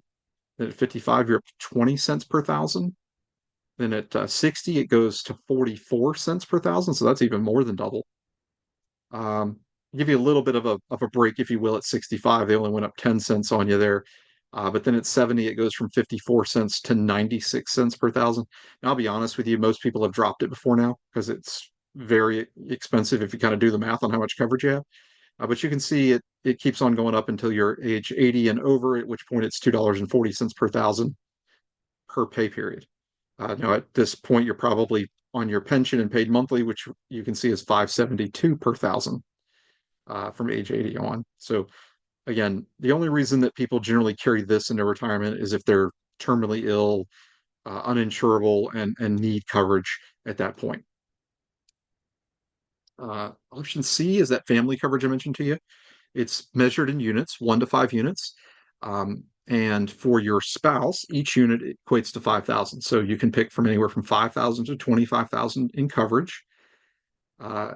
If you choose that, you also get child coverage with it. So these aren't like a la carte. It's you if you pick 1 times, you're getting 1 times for your spouse and children. And it doesn't matter if you have 1 child or 20 children, they're all included at the same price.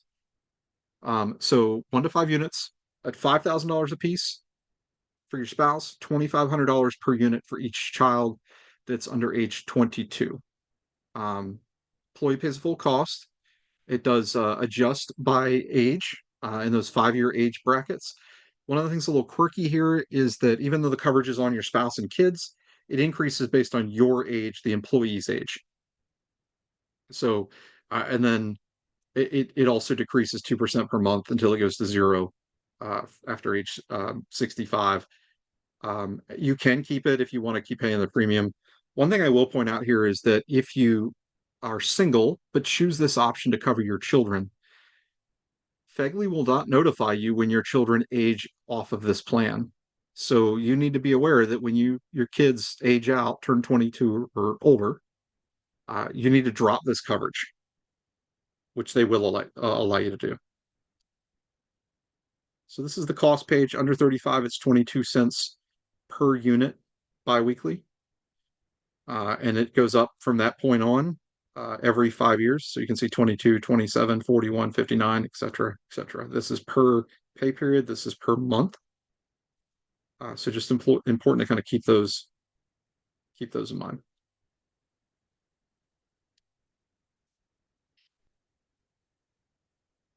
This is a sample of kind of what your coverage options would be and kind of how they calculate it out there for you. Again, this is an area that if you're concerned with what you should have or what you should keep, I highly encourage a conversation with a financial advisor. If you opt into the free one-on-one meeting that I mentioned at the very beginning here, we definitely can go through this with you and help explain the cost in pre-retirement, into retirement, kind of how all that works to help you make the best decision for you. Again, this is just a sample of kind of how it's calculated out for you. And another one here. You can see this can get kind of costly. So on FEGLI, as I mentioned earlier, you do want to make sure that you have your beneficiaries filled out. To do that, it's a form SF2823. All these forms can be pulled either by going or get acquired by going to either HR, or if you go into the opm.gov website, and in the search field, just type in SF2823. It'll pop right up. Again, you definitely want to do that at some point and make sure that your beneficiaries are correct there. If you want to drop your coverage or decrease your coverage, you needed a form SF 2817. They will let you drop or discontinue it without one of those qualifying events happening. They just won't let you add or increase coverage without one of them. All right, so now we're going to circle into TSP here. So TSP is essentially the government's version of a 401k plan, specific to federal employees. Started in 1986. There's quite a bit of money in here, as you can see, 558 billion in deposits, and that number is an old number. It's definitely higher than that. Uh, Lots and lots of plan participants. Um, TSP is considered part of the FERS three-legged stool, as I mentioned earlier. Uh, and if you're FERS, you do get a match. If you're CSRS, you can, while you can contribute to TSP, it is not, you do not get a match on it. So for, this is an old slide, so this is 2023 deferral, 2024 deferral, you can do 23,000 in as your salary deferral. And your catch-up provision is 7,500. If you're 50 or older, that's when that kicks in, you can contribute that additional money. So again, that's $30,500 if you add it together. And you actually, that amount goes up generally every year. Um, there are some provisions in the Tax Act laws that were passed during COVID that actually will boost this up a decent amount for 2025. So, keep your eyes out if you're trying to max out how to do this, how much you can put in. But again, this is something you can make the elections on the TSP site or through HR into how much you want to defer. And if you tell HR you just want to max it out, they can kind of calculate that out for you as to what needs to go in from each pay period. It is vitally important, though, that you contribute because it is, again, part of your three-legged stool. You also want to make sure that you're not leaving money on the table. So you want to get your full 5% going in to get the max. And you want to spread it out throughout the year because you have to have a contribution going in each pay period for the match to go in each pay period. So if you try to do it all put everything you can in at the beginning of the year because of compounding of interest, you'll get a match during those periods. But then later in the year, when you're not contributing, you won't get a match. So it is very important that you essentially dollar cost average your contributions over the course of the year.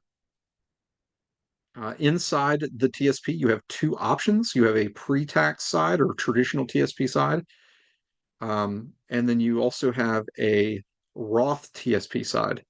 So what you'll see here is that contributions to the regular TSP side, they do subtract your tax from your taxable income amount for the year. So you are essentially deferring taxes on that money to a future, date to be named in retirement, basically.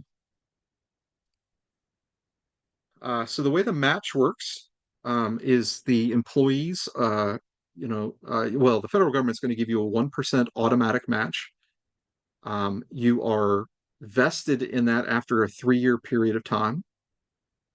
Then on your matching side, so for the first 3% you elect to put in, they're going to match that dollar for dollar. Then 50 cents on the dollar for the next two.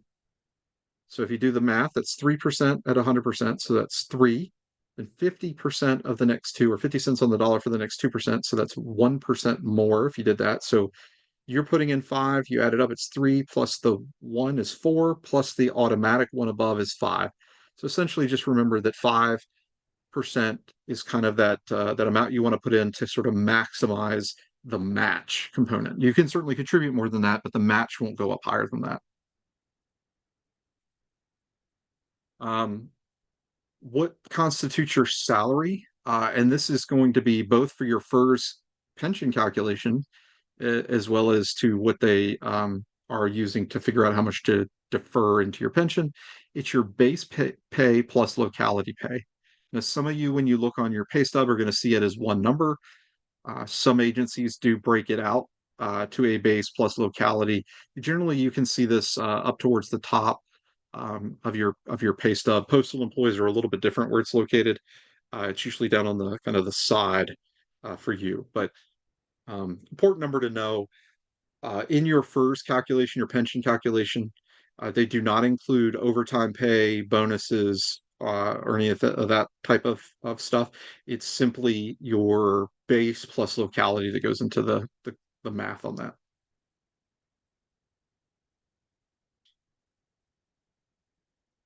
The default enrollment for new hires in TSP is now 5%. That's where they start you at. You can opt to do less. That is kind of that starting point for you. Um, in terms of your investments, it used to be that they auto enrolled people in the G fund. Now, G, the easiest way to think about that is it's G is for government, G is for guarantee. So you're not going to lose any money in that. You're not going to make much money. It's basically U.S. Treasuries that you're invested in. So it does give you a nice principal protection, but think of it as like an enhanced savings account from a rate of growth standpoint. There are other options that you get to pick from. And so the default option is no longer the G fund because what they did is they found out they did an audit of the plan a number of years back and they found out that a lot of employees had the bulk, if not all of their money in G fund and really weren't getting the power of compounding growth or compounding interest on that money. And so they switched up what the default option is. It's no longer the G fund. It's now what's called an L fund or an L share. Another way to they'll be referred to as a target date fund. I'll touch on those here in just a minute, but so just a page that tells you kind of how to contact TSP. Again, the easiest way and the way they prefer is tsp.gov, the website itself.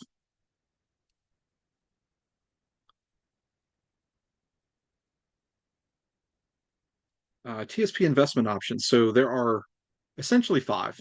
You have the G fund, which I mentioned a minute ago. You have the S fund, the C fund, the I, and the F fund. All of those funds are managed by a company called BlackRock.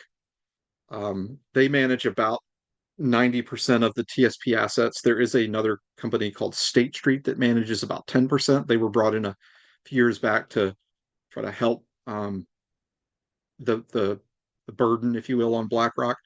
But because so much of it runs through uh, one entity, basically in BlackRock, and there's so few options, they're able to keep the cost down on the plan or your what's called your expense ratios. They are very, very low in TSP. And so let me go through what those funds mean. So the C fund is the only one that kind of doesn't make sense for why they call it the C fund. That is the S&P 500. So that's generally when you hear somebody refer to the market, that's what they're talking about. That is the C fund. It is essentially that index minus a teeny percent that I mentioned is that cost for managing it. The S fund is small cap and mid cap companies. So essentially it's like the Dow Jones companies. It's the companies that aren't part of the C fund, essentially, that are make up the rest of the U.S. Economy. The I fund is international funds.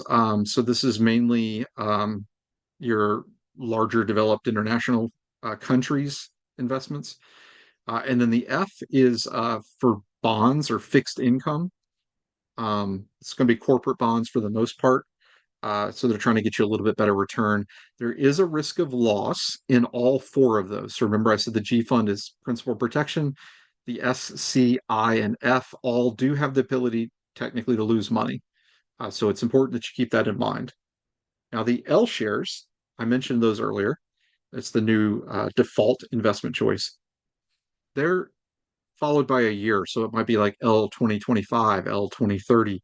The year corresponds with the closest year in which they anticipate your retirement age to be. So it's usually measured by your full Social Security age, and they're in 5 year increments. And so it's the closest 5 year increment to that age.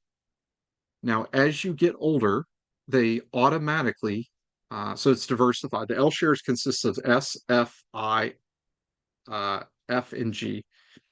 It's pre allocated or mixed based on BlackRock's recommendations.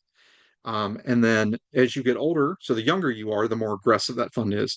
And I say younger, it does technically it's not tied to your age, it's tied to the date. So if you pick like a L2050 or L2060 fund, it's going to be very aggressive. Very little of the G fund in those. If you have an L2025 fund, for example, it is going to be the opposite. It's going to be far more conservative. A lot of the G fund in there, and the other funds or other options are picked mainly to try to keep you above inflation. When we get to the year of the fund, so next year when we turn into 2025, the L2025 fund will automatically become the L income fund. So as the year for that fund approaches, it will then change into L income, and from L income on, any year after that, once it's in L income, it's about 71% of it is in the G fund, with the other 29% spread amongst the other four fund choices. Again, just trying to keep you up with inflation. What makes up the funds for you already.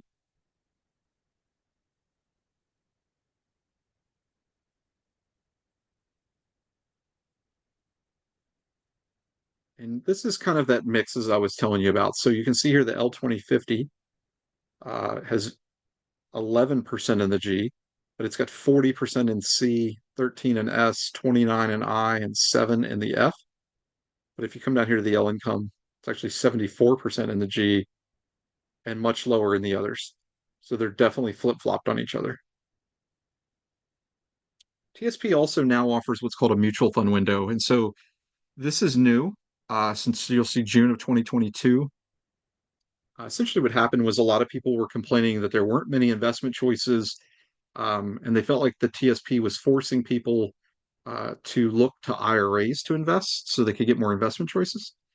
And so what TSP decided to do is they said, okay, we'll give and we'll create this mutual fund window. And so this is a period that they open up a couple of times, maybe a year, in which you can pick funds that are not part of those core five to invest in. However, the TSP, um, they don't really like the idea of you doing this, so they made it very expensive to do it. So if you choose to do it, there is a just for opting into the window, there's a $150 annual administration fee, and then $28.75 per transaction fee.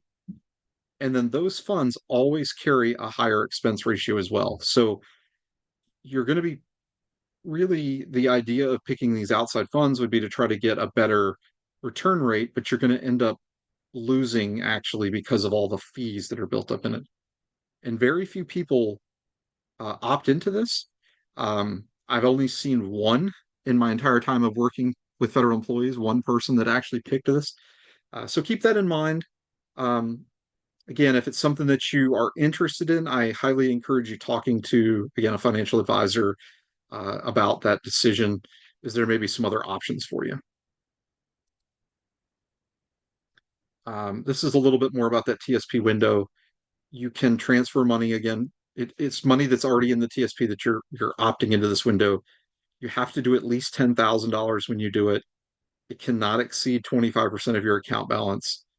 So you can see that you have to have $40,000 in the account to be able to do the 10 because of these two kind of requirements.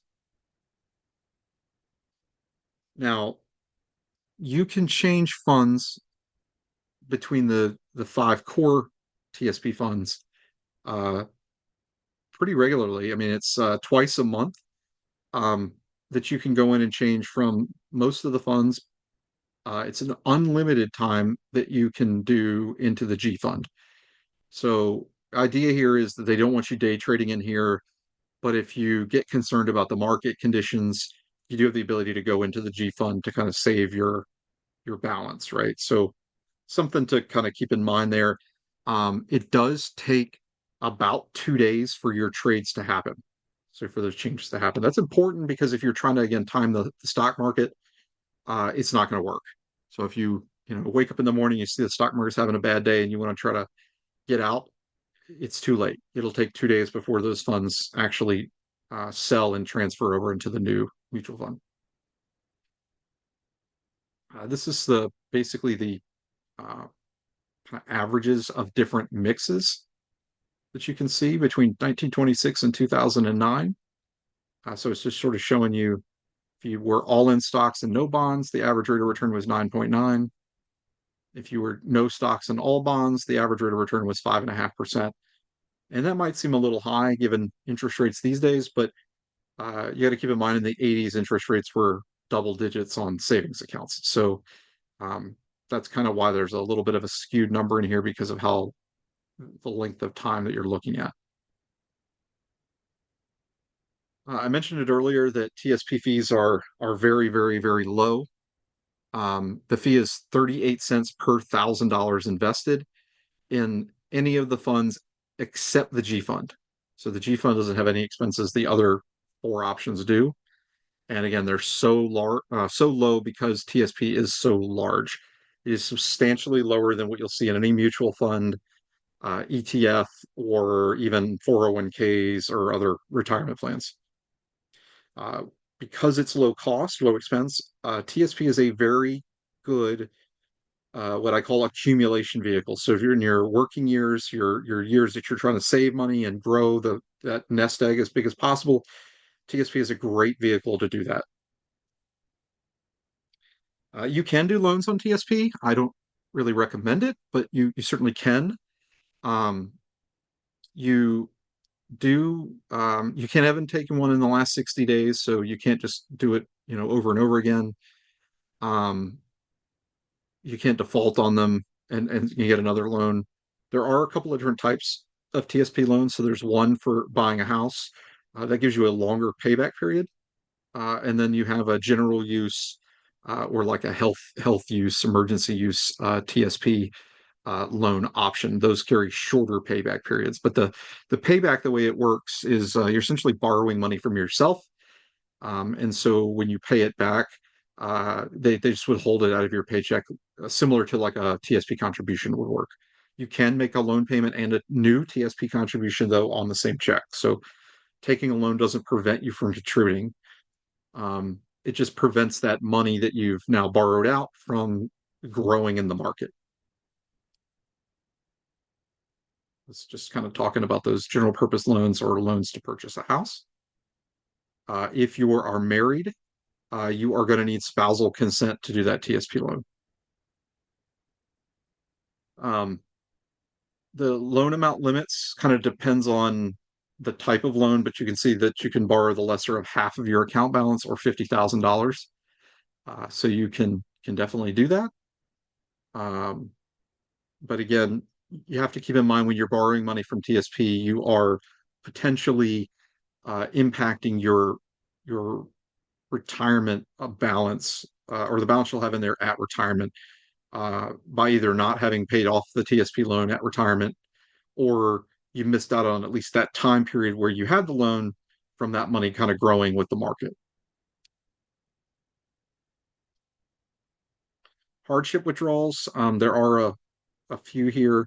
If you do take a hardship withdrawal from TSP, you can't contribute to TSP for 6 months.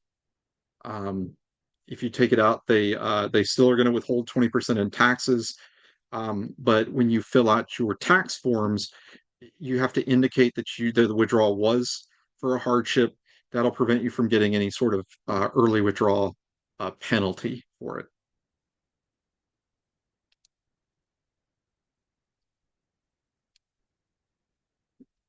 So age-based withdrawals. This one's a little bit unique in some areas. So we're going to start with if you're still working. So if you're still working, this is an in-service age-based withdrawal. You have to be 59 and a half or over to take advantage of this without getting an early or young age penalty, basically from the IRS. And it can be done on the tsp.gov site. It's very user friendly when it comes to that. You can do up to 4 of these per year. That is much better than it used to be. They used to allow you to do 1 in your career and then 1 when you retire, basically. But now uh, you you can do up to 4 a year. There's no ban on contributing because, again, this isn't a hardship withdrawal. This is an age-based withdrawal. Age-based withdrawals can also be rollovers. So a lot of times people will roll TSP assets into an IRA, in order to get more investment choices or to really build out their retirement strategy. Um, but that's not a taxable event when you do that. So taxes only come into play if you're physically receiving the money in your checking or savings account where you are taking possession of the money, right? Um, TSP, I mentioned it earlier, there's two sides. There's the traditional side or pre-tax side. There's also a TSP Roth.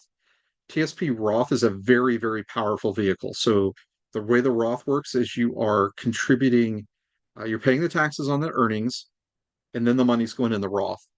And as long as you keep the Roth in play for 5 years, and you're over 59 and a half when you go to take the money out, uh, none of the distributions from the Roth side are going to have any taxes associated with them, any additional taxes, right? Because you paid the tax on the contributions going in, right? Um, Very, very powerful because Roth IRAs in general, uh, they carry what they call earnings limitations. And there's also caps, much, much lower caps on how much you can contribute per year. So if you remember earlier, we talked about being able to put in over $30,000 if you're age 50 or over, or if you're under 50, $23,000 a year. That can all go into the Roth 401, Roth TSP side. So regular Roth IRAs, though, you're generally limited to around $8,000 this year. And then again, that does adjust up a little bit depending on the year, upwards, right? So it mentions here that qualifying Roth IRAs can also receive rollovers and transfers. Same kind of rule with that age-based distribution. So when you retire or separate service, you have three different kind of retirement options here. So uh, the first one is here is a lump sum cash out. So a couple of ways that you do this. Again, if you take a lump sum cash out and you move it to another IRA or like a rollover, IRA transfer, or another retirement plan like a 401k at a new employer, right? Those are what's called qualified transfers. There's no taxes or penalties or anything for doing that because you're no longer employed the federal government and you're moving it over to either an IRA or a new employer plan. Uh, However, if you say, no, I don't want to do that, I want to take the lump sum and I want it to go to my checking account because I'm going to, go to Vegas for a very great weekend or maybe pay down my mortgage or something.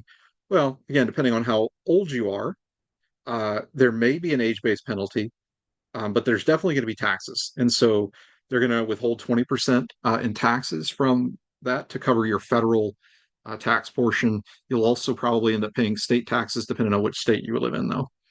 So definitely important that you keep that in mind. I do not recommend lump sum distributions unless you're doing the IRA rollover, IRA transfer option. And mainly the reason is, again, it's part of your retirement plan. And if you're taking it a lump sum to go to Vegas or something like that, yeah, you'll have a lot of fun, but you're going to pay an insane amount of money in taxes on that distribution. Much better ways to kind of get to that same goal that you might have there. Second way you got here is a fixed dollar amount or substantially equal monthly payments. It is important to keep in mind this is you taking money from TSP monthly, quarterly, or annually. You can pick a dollar amount that you want them to do. You can change it at any time. So it is flexible on that for distributions. But you want to do that as kind of part of your overall retirement strategy. Uh, the third option here is what's called the TSP annuity. This one's the only one I will tell you is a horrible option for people, mainly because again, this is MetLife. It's not TSP. And what happens is when you choose the TSP annuity, you are telling TSP to basically give your money to MetLife in exchange for a promise of a payment for the rest of your life, or maybe you and your spouse. Uh, and so It requires what's called, it's not that it's an annuity that's bad. It requires what's called annuitization. And again, that act is you physically giving your money, not depositing, but giving the money to MetLife in exchange for those payments. It is now MetLife's asset. So let's say, for example, you choose this option, you choose a uh, joint survivor option with you and your spouse, and 2 years into retirement, you guys have a bad car accident and the two of you pass away. There will be nothing left for your kids or whoever you name as a beneficiary because you picked a two life option and you had given the money to MetLife. It is the rest of it is their money at that point. So that's why this is not a great option. If you like the idea of a guaranteed monthly payment, there are plenty of options in the IRA world that don't require you having to give up control of your asset. So definitely talk to a financial planner if this is something you're considering or you need it to bridge a gap between your income goal and what your Social Security and your pension are going to give you. We kind of talked about the withdrawals here.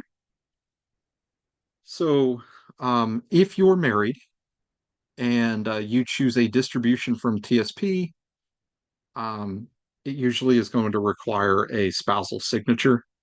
And that is to just prevent someone from that's maybe going through a divorce from taking all their money out of TSP to hide the money from the divorce.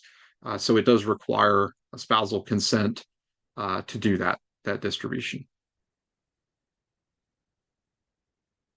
Tax rates.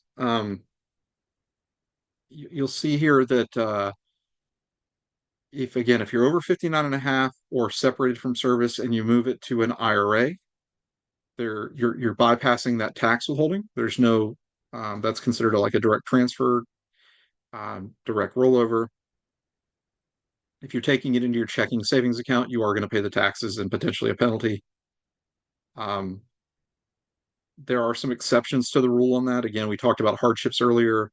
Uh, Quadros or basically divorce decrees can force money out of an account without a penalty. But that's because it's a court order and they're still going to a pre-tax account for that former spouse. The TSP Roth option, again, as I mentioned to you, um, you have to have the money in there for at least 5 years, but as long as you are over 59 and a half, um, the money comes out of there tax free. So that is a huge benefit for the Roth contribution sides. Required minimum distributions or RMDs.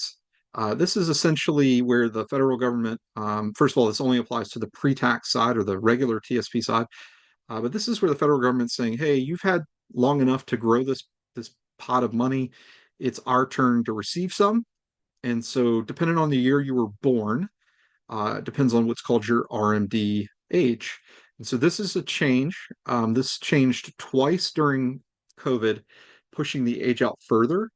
So it does allow you to defer this a little bit longer, depending on when you were born.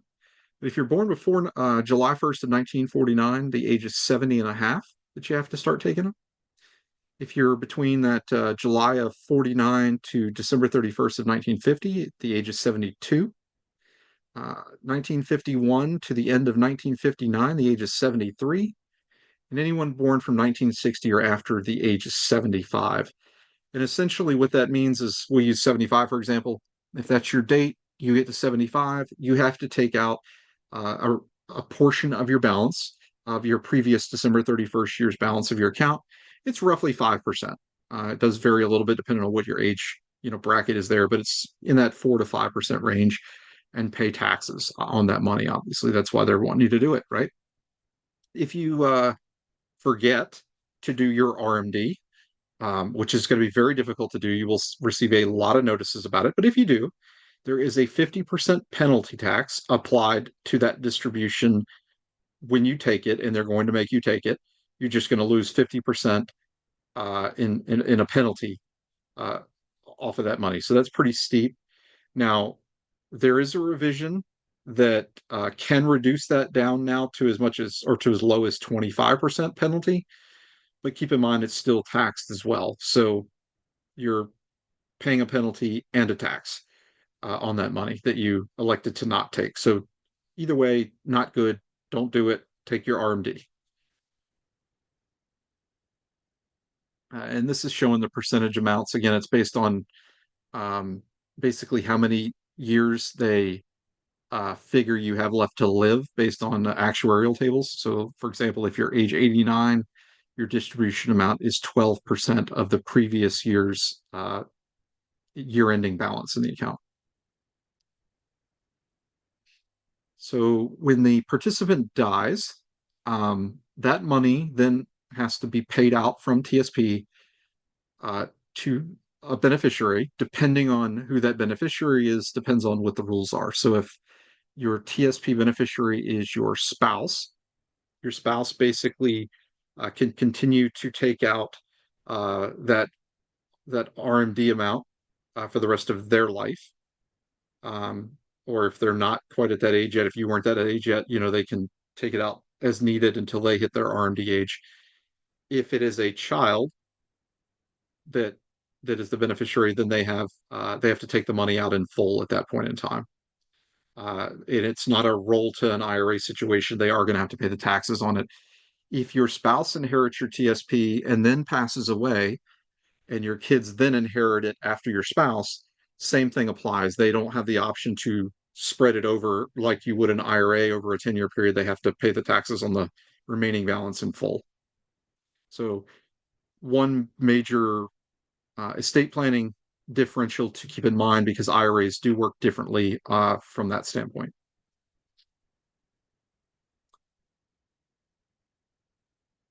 This is the TSP annuity. I touched on this one earlier, so I'm skip that slide.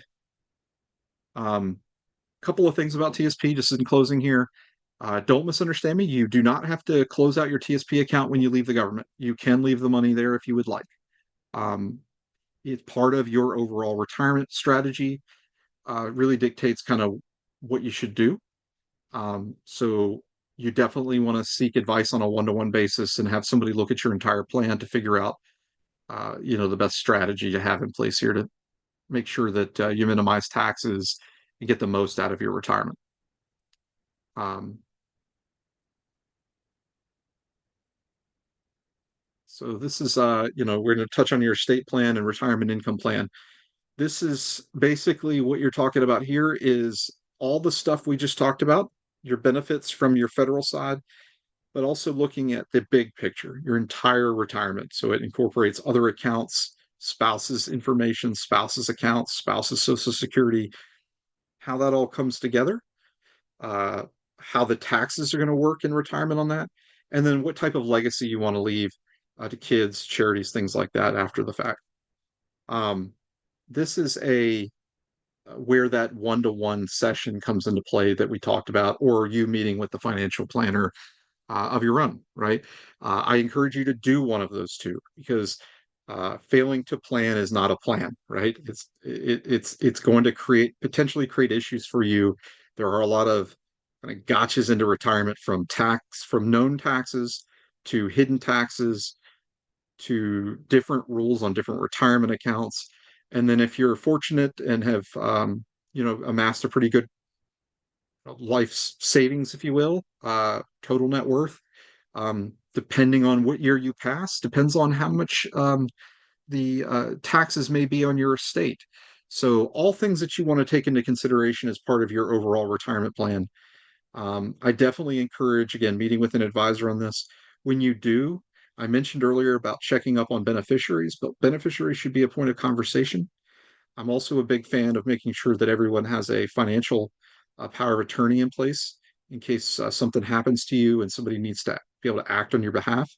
I also recommend getting medical directives or medical power of attorneys put in place. Same thing. If you're not able to make medical decisions on your own, you need to have a document in place that allows your kids or spouse to uh, instruct a doctor on how to proceed. So those are things that you definitely want to talk with either an estate planning attorney or your financial planner about to make sure you get those in place for you. This is basically kind of reiterating what I just said, but if you have a financial planner currently, Share the information you learned today with them. Have them make sure they build out a good plan and strategy for you to take into account the different things we talked about: survivorship, maximizing your benefits, minimizing taxes, and maximizing your estate. Um, all of these things will vary depending on elections, um, Congress, federal rules. So it's not like a thing where you're going to set it up one time and then forget about it. It's something that you're going to have to revisit this usually every year or every time there's a major event in your family. So keep that in mind. If you don't have a financial planner, again, we are offering the ability for you to get a one-on-one consultation with one of our federal benefits specialists, so they can build out that plan for you. And again, no cost or obligation to that. You just have to, indicate that that's something you want to do. This slide here is talking about consumption. Consumption is essentially the word for how you're going to use your money in retirement. And so what this is talking about here is there is a safe, what they call distribution rate from your investment assets, and then there is a threshold when you go above that that starts to become not safe. And what we mean by not safe is you run into the potential of depleting all of that money while you're still alive. And so the last thing you want to have happen is get into your 80s or maybe even 90s, you run out of this money, Social Security and your pension maybe aren't enough to sustain your retirement, and now you're having to look at going to Walmart or something like that to pick up a side job to make ends meet. Our goal with all of the education we do is to make sure that you get the retirement that you deserve. You put in a long career, hard work, savings, and everything like that. So you deserve to have a plan that rewards you for doing that. Uh, and so I encourage you to meet with someone to make sure that you have a plan kind of built out for you. Um, Timing is one of the things that you should kind of uh, get as part of your plan. So a good plan is going to help you decide when to take Social Security benefits.